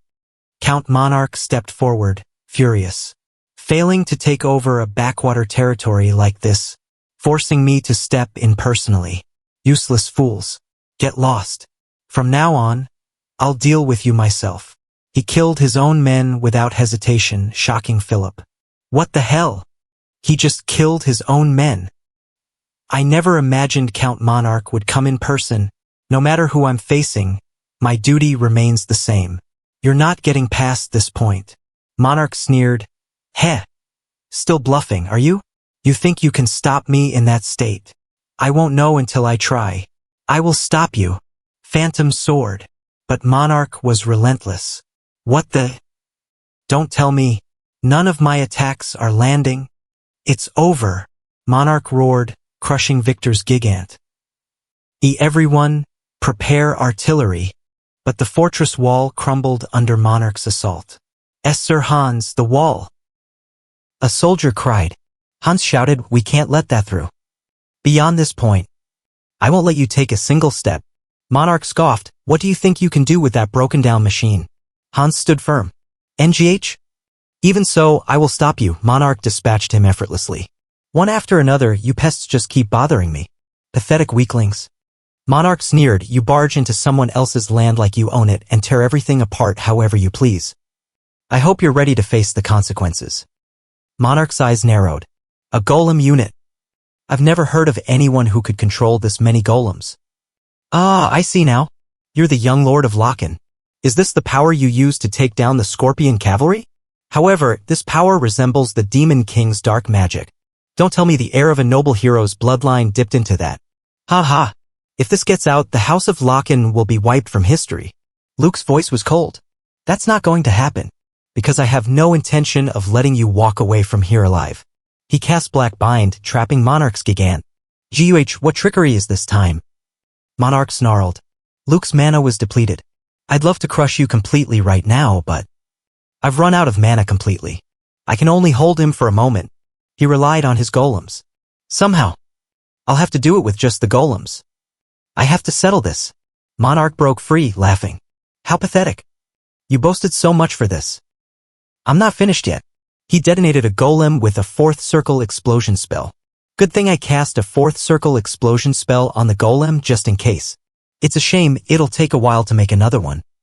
Monarch was unfazed. Is that all you've got? If your goal was to piss me off, then congratulations, you've done it. Don't expect to die easily. Luke's golems were destroyed and Monarch's gigant loomed. Damn it. What the hell is that gigant made of? Withstanding that kind of explosion, that's just broken. Monarch taunted, you don't seem relaxed enough to be talking that big. Crushing you barehanded will be a piece of cake. That junky golem of yours is gone too. Luke stood defiant. You haven't forgotten I'm a descendant of the hero's bloodline, have you? Monarch laughed. Ha ha ha ha. You're actually trying to face a gigant with your bare hands? You're completely insane. Luke charged, wielding silver sword. The explosion seems to have slowed it down significantly. At this rate, I can handle it. The gigant was tough, but not invulnerable. Just a bit more like this. Luke's stamina waned. I feel like if I just hang on a bit longer. But now my stamina is about to hit zero, Monarch pursued as Luke retreated. Running off like a rat, aren't you? I've had enough of this. But Luke had a plan. This swordsmanship even wrecked elite golems infused with ninth circle mana. It's ridiculously powerful swordsmanship. He struck, catching Monarch off guard. When the hell did he? What? When did the unit get this wrecked? Monarch roared, damn it, you worthless hunk of scrap. Move. I said move. Luke prayed, please, let it work. I'm exhausted over here. Let's finally bring this war to an end. Monarch's gigant sparked and groaned, its systems failing. This can't be happening. Monarch, the Lord of Lamer, defeated by a brat like that, he roared. Something's wrong.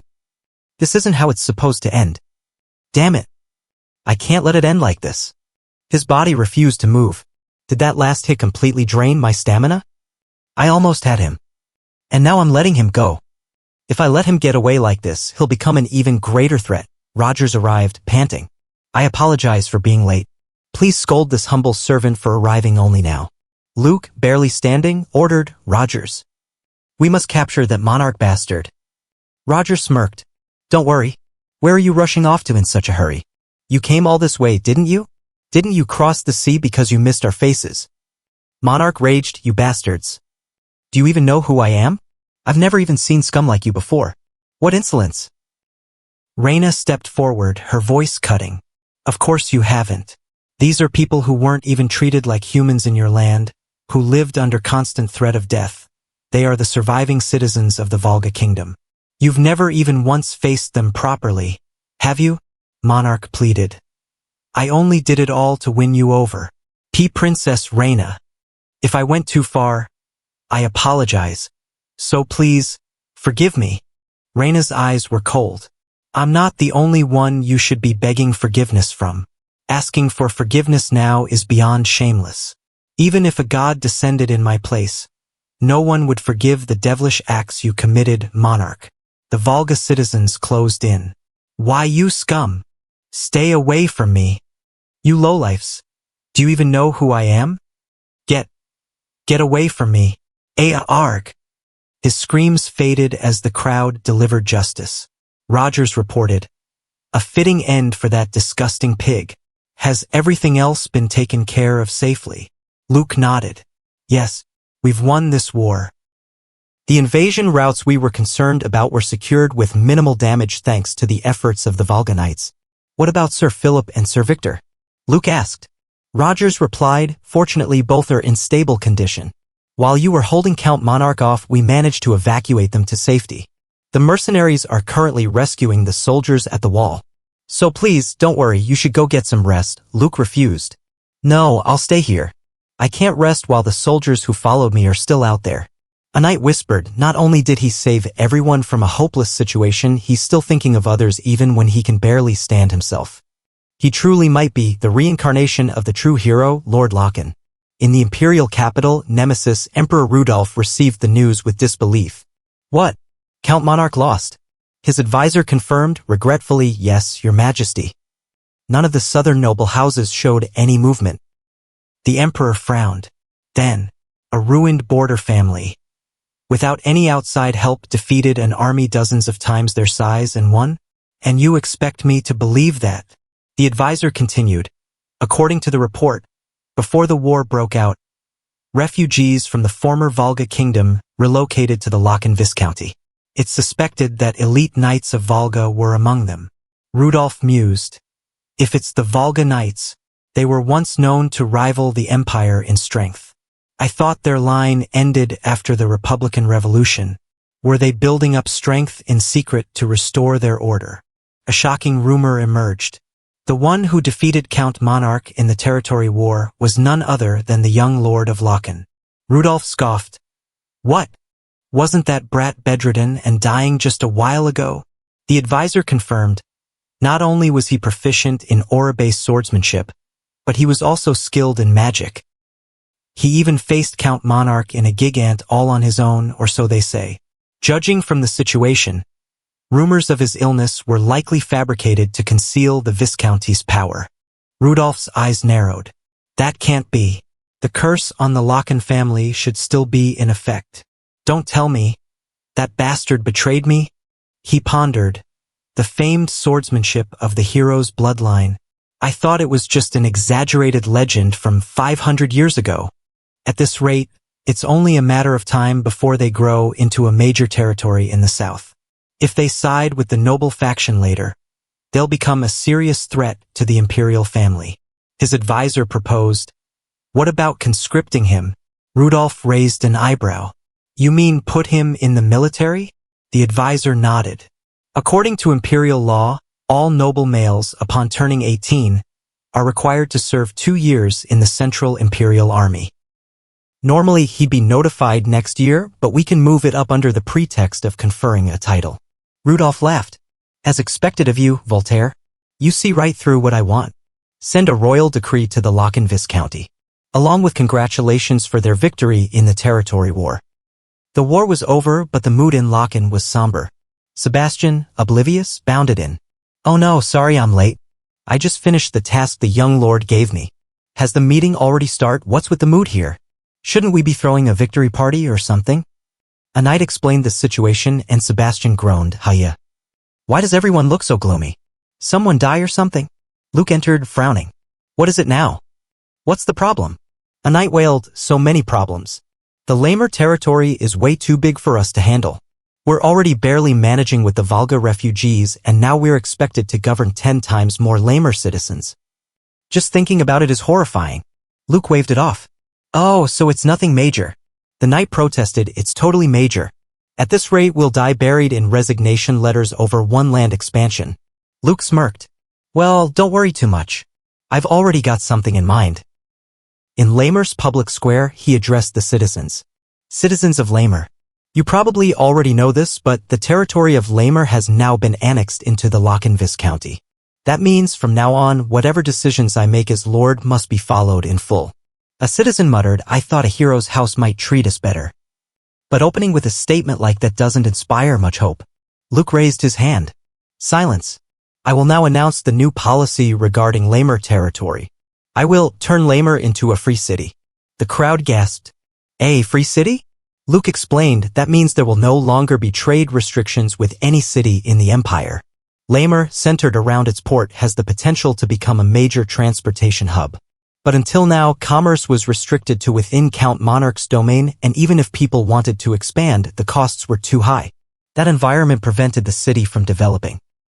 So I intend to return that opportunity to you, the rightful owners of this land, so that with your own hands you can build Lamer into the greatest commercial hub in the empire. A skeptical voice called out, well, it sounds nice and all, but isn't this just so we break our backs working hard and you collect it all through taxes? Luke asked, do you know what the previous tax rate was? The citizen guessed, about 40%, right? Luke replied, 5%. That's all I'll tax you for percent. The crowd erupted. Oh, really? Whoa, unbelievable. Luke thought, if management is difficult, you just need to inspire motivation and let them grow on their own. Lamer also has tremendous potential. Once it prospers, even with a small tax rate, even 5% would add up to a huge sum. The citizens cheered, hooray. Long live House Lachen. Long live Lord Luke. Luke mused, and up until now, the administrative costs have been nearly zero. It's pure profit. Reina approached, smiling. A free city. That's a bold decision. Luke replied, I wanted to trust in the potential of the people of Lamer. He turned to the knights, and to everyone in the Viscounty who fought in my place. I truly want to thank you. Reina nodded. I simply did what had to be done. She paused, her voice softening. And also, when I used to live in Lamer, just like the Demon King's castle is to you, Lord Luke, it's a place I really like. I'd come here whenever my mind felt heavy. Looking at the scenery slowly eases my heart and brings me peace. I'm not quite sure why though. Lord Luke, thank you for saving the people of Volga. Luke met her gaze. The people of Volga only endured because you remained strong, Your Highness. Reina continued, you really are, Lord Luke, a remarkable person. The rumors said you were frail, plagued by a long illness, and rarely appeared in public. But the real Lord Luke I've met is more steadfast and strong than anyone I've known, someone who never turns away from those in need and helps without asking anything in return. It's no wonder everyone calls you the reincarnation of Hero Locken. Luke's thoughts darkened. They say that because they don't know I use dark magic. If they knew the truth. Reina seemed to sense his turmoil. That doesn't matter. There's no way you'd ever walk the same path as the Demon King. I found the Demon King's journal. Inside, it recorded the life of the Demon King. Seaman, a mage of the Veritas Magic Tower. More diligent and kind than anyone else, whose life was changed by the death of his beloved. He reached for forbidden magic and gained power beyond human understanding. A man who ended up fighting every nation on the continent alone. Luke's voice was quiet. I'm not expecting anything grand. I can't reveal everything anyway. But even so, somehow, I felt like if it were her, maybe she'd understand, even just a little. Reina nodded. It's a hard story to believe. I understand. Luke sighed. Ah, you don't have to go along with what I said. I'd understand if you don't believe me. No, I believe you, Reina said firmly. But what I believe in isn't his journal. What I believe in is you, Lord Luke. And whatever you believe in, including Seaman, I will believe in him as well. Luke was silent, moved by her trust. Meanwhile, a guard on mansion duty grumbled. I thought I'd finally get to go home with the war over, but I got stuck with mansion guard duty. Just my luck. Most of the workforce got sent to repair the broken walls, so guess there's no helping it. He paused, sensing movement. Didn't something just pass by? Maybe it was just the wind. A shadow slipped past, whispering, Is this the place? Where Princess Reina is? Luke sensed the intruder immediately. I don't recall inviting any guests. The air was thick with sleeping incense, but Luke, prepared with an antidote, remained alert. Without the antidote, I would have been knocked out too. He faced the intruder, a dark elf. Anyway, what's a dark elf who normally hides in the forest doing here? The elf attacked with dark magic, but Luke countered effortlessly. Don't even try it. I've fought more than enough of them. The elf was surprised. Oh, it's been a while since someone broke through that. Looks like you're stronger than you seem.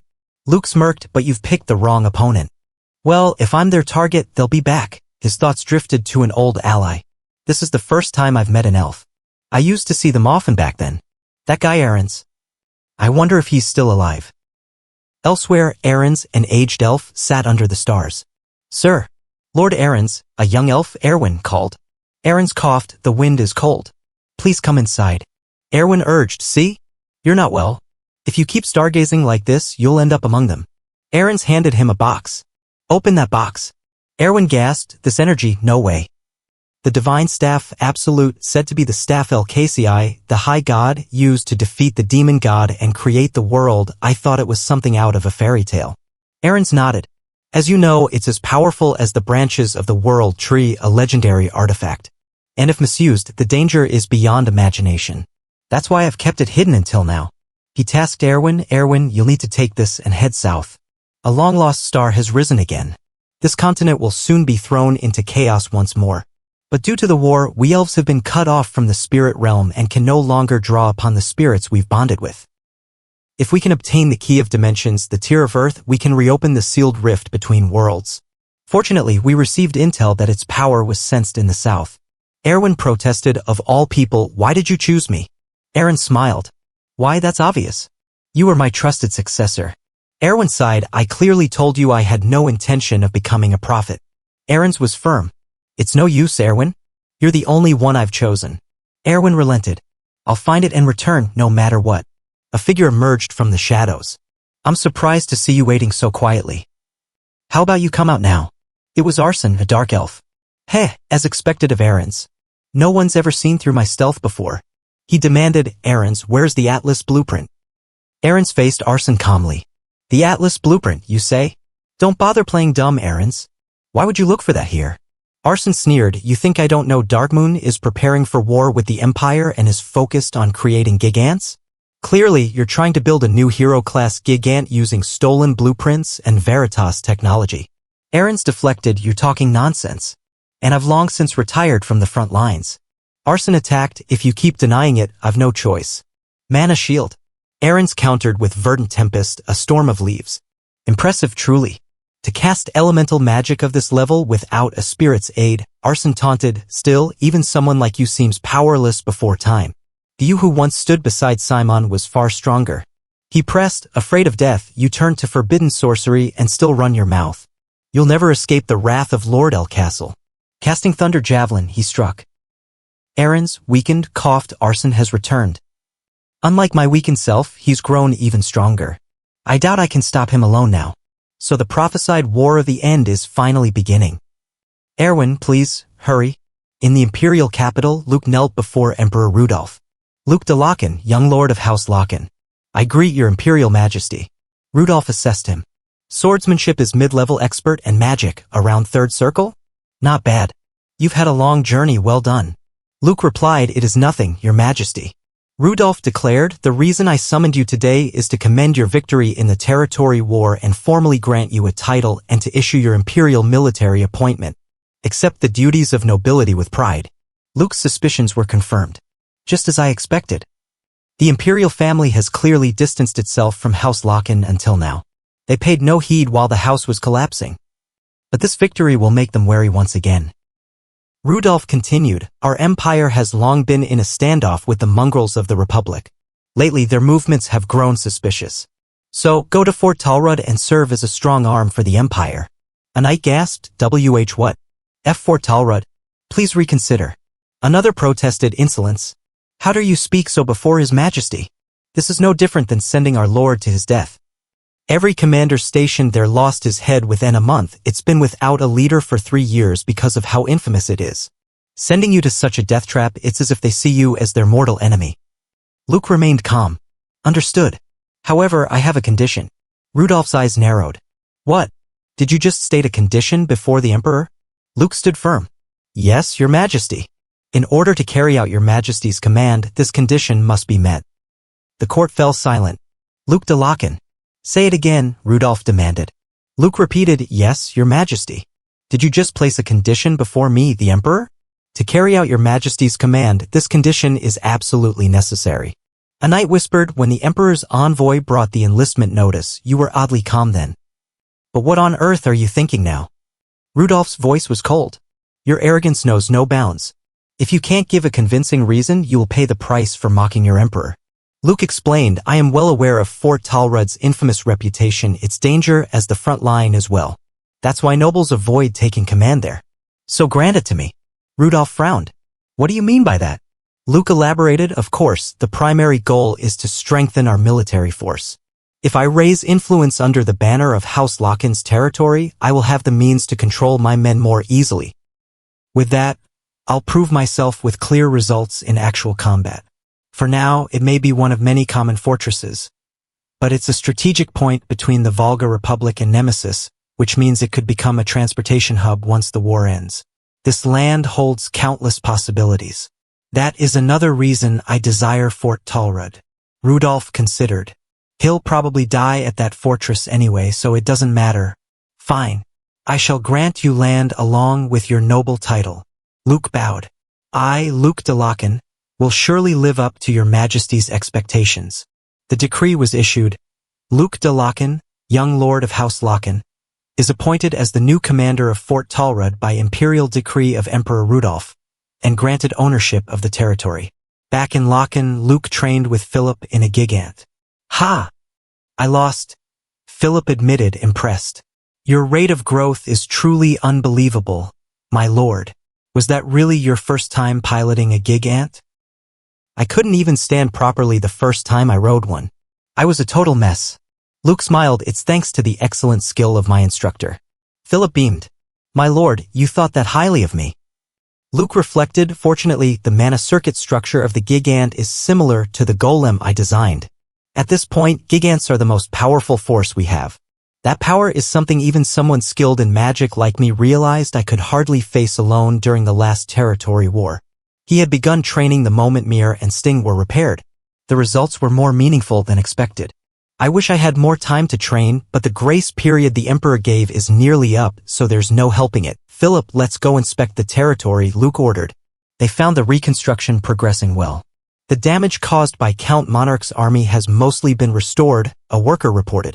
Facilities for the Volga people are also being constructed smoothly. With generous supply of workers and materials, they'll likely be able to move in soon. Luke nodded. Good. Excellent. The worker added, also, the trade guild structure you mentioned is starting to take shape.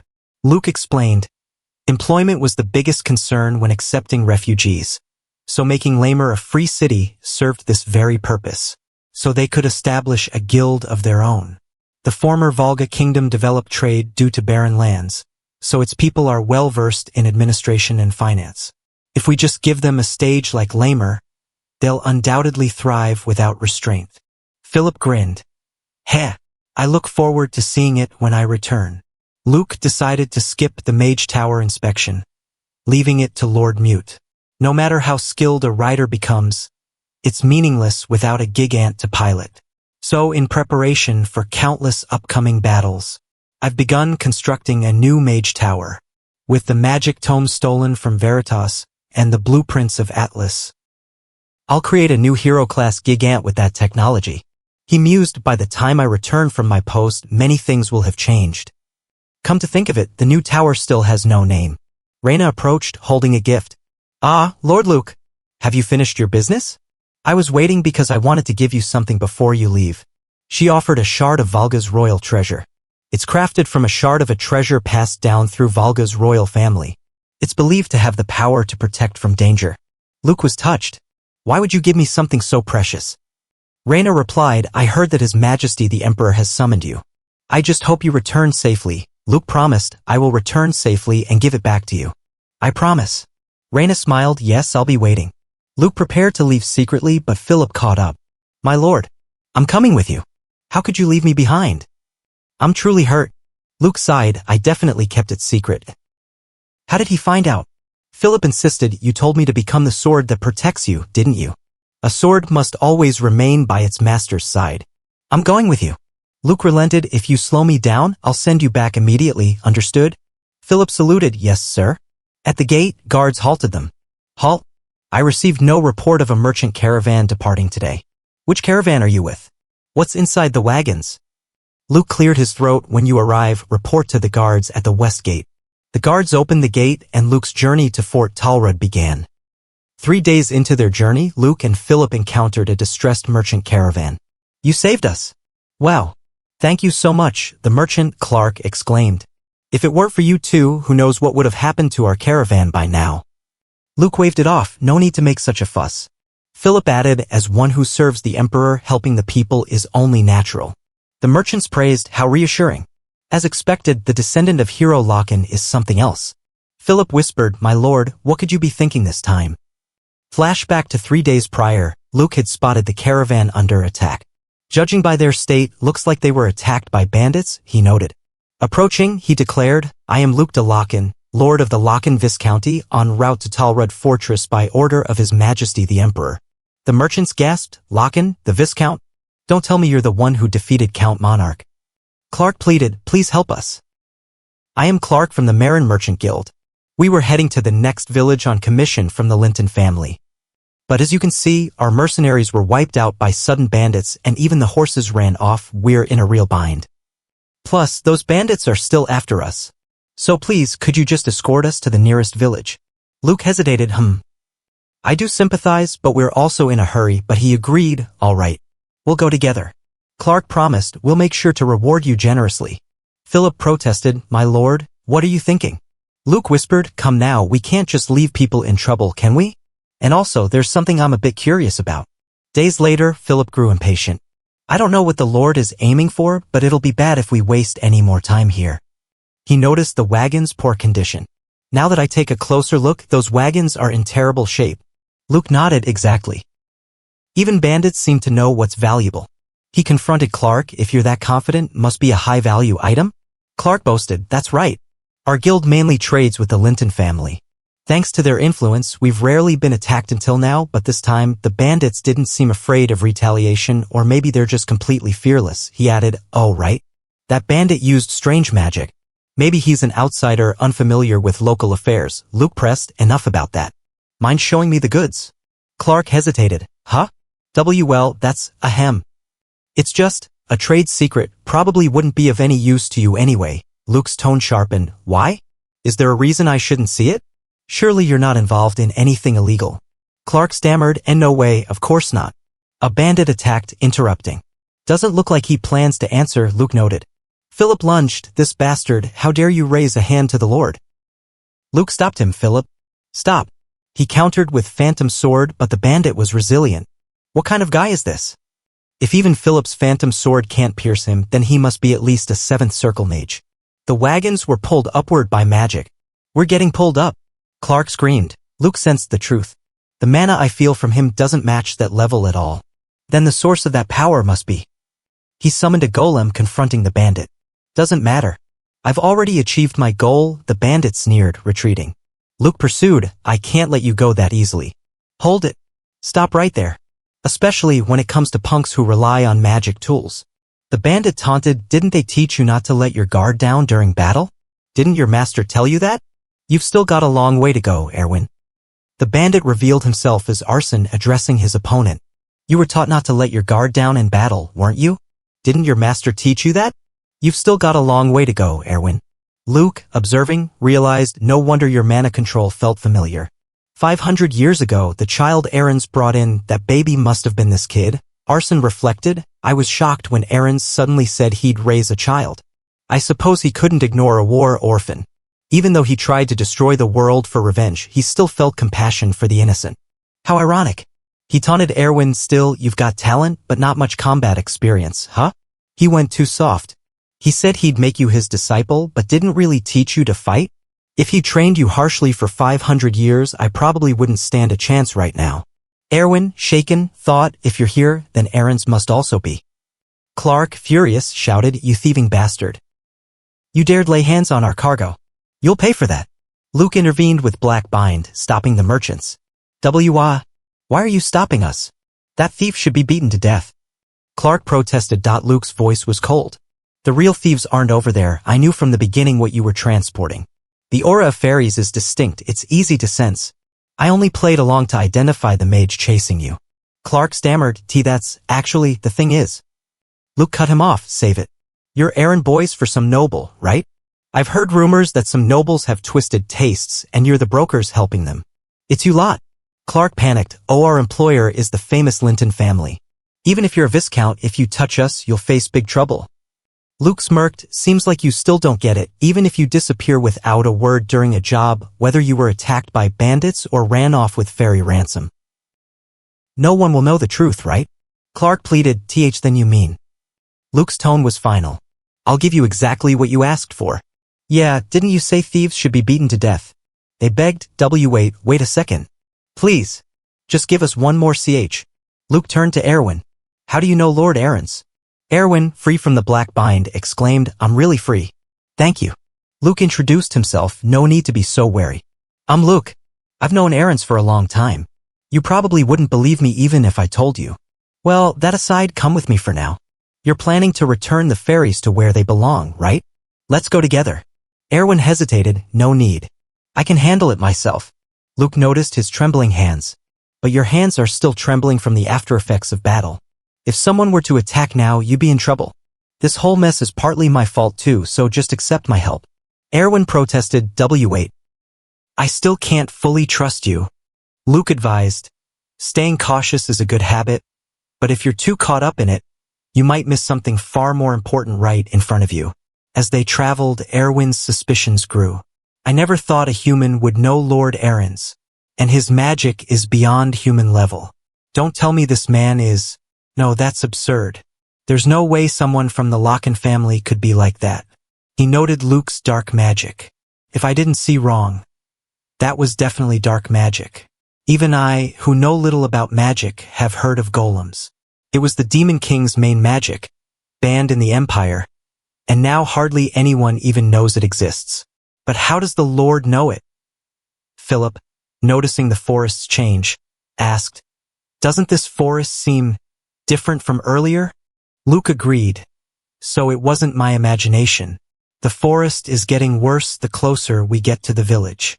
Erwin explained, "Fairies live in harmony with beautiful nature. Wherever they reside, even barren land turns fertile and wilted crops and trees come back to life. But here, why is it?" They reached the fairies' village, a desolate wasteland. We're here. This is it. Our home," the fairies chirped. Philip was stunned. This place is supposed to be the fairies' village? This place is far too desolate to be called a village. Can anyone even live here? Erwin explained, in the past, fairies used the power of spirit arts obtained through contracts. But 500 years ago, the gate connecting the two worlds was shut and even the last of the land's energy was exhausted. Eventually, it became this desolate. He added, "Yes, if we can't find the tear of the land, we elves will end up like this too." The fairies reunited with their elder, crying, "Pianare. Clone. Cilia. Thank goodness. Welcome back." Luke asked, "Is she the village elder?" Erwin replied, "Don't worry, we'll be leaving the village soon. We were just escorting them." The elder's eyes widened, sensing something. "It has come. The key of the world. It has returned." Luke frowned. "The key?" The elder pointed behind him. "Look, behind me?" Luke turned, his heart racing. This. What on earth is this?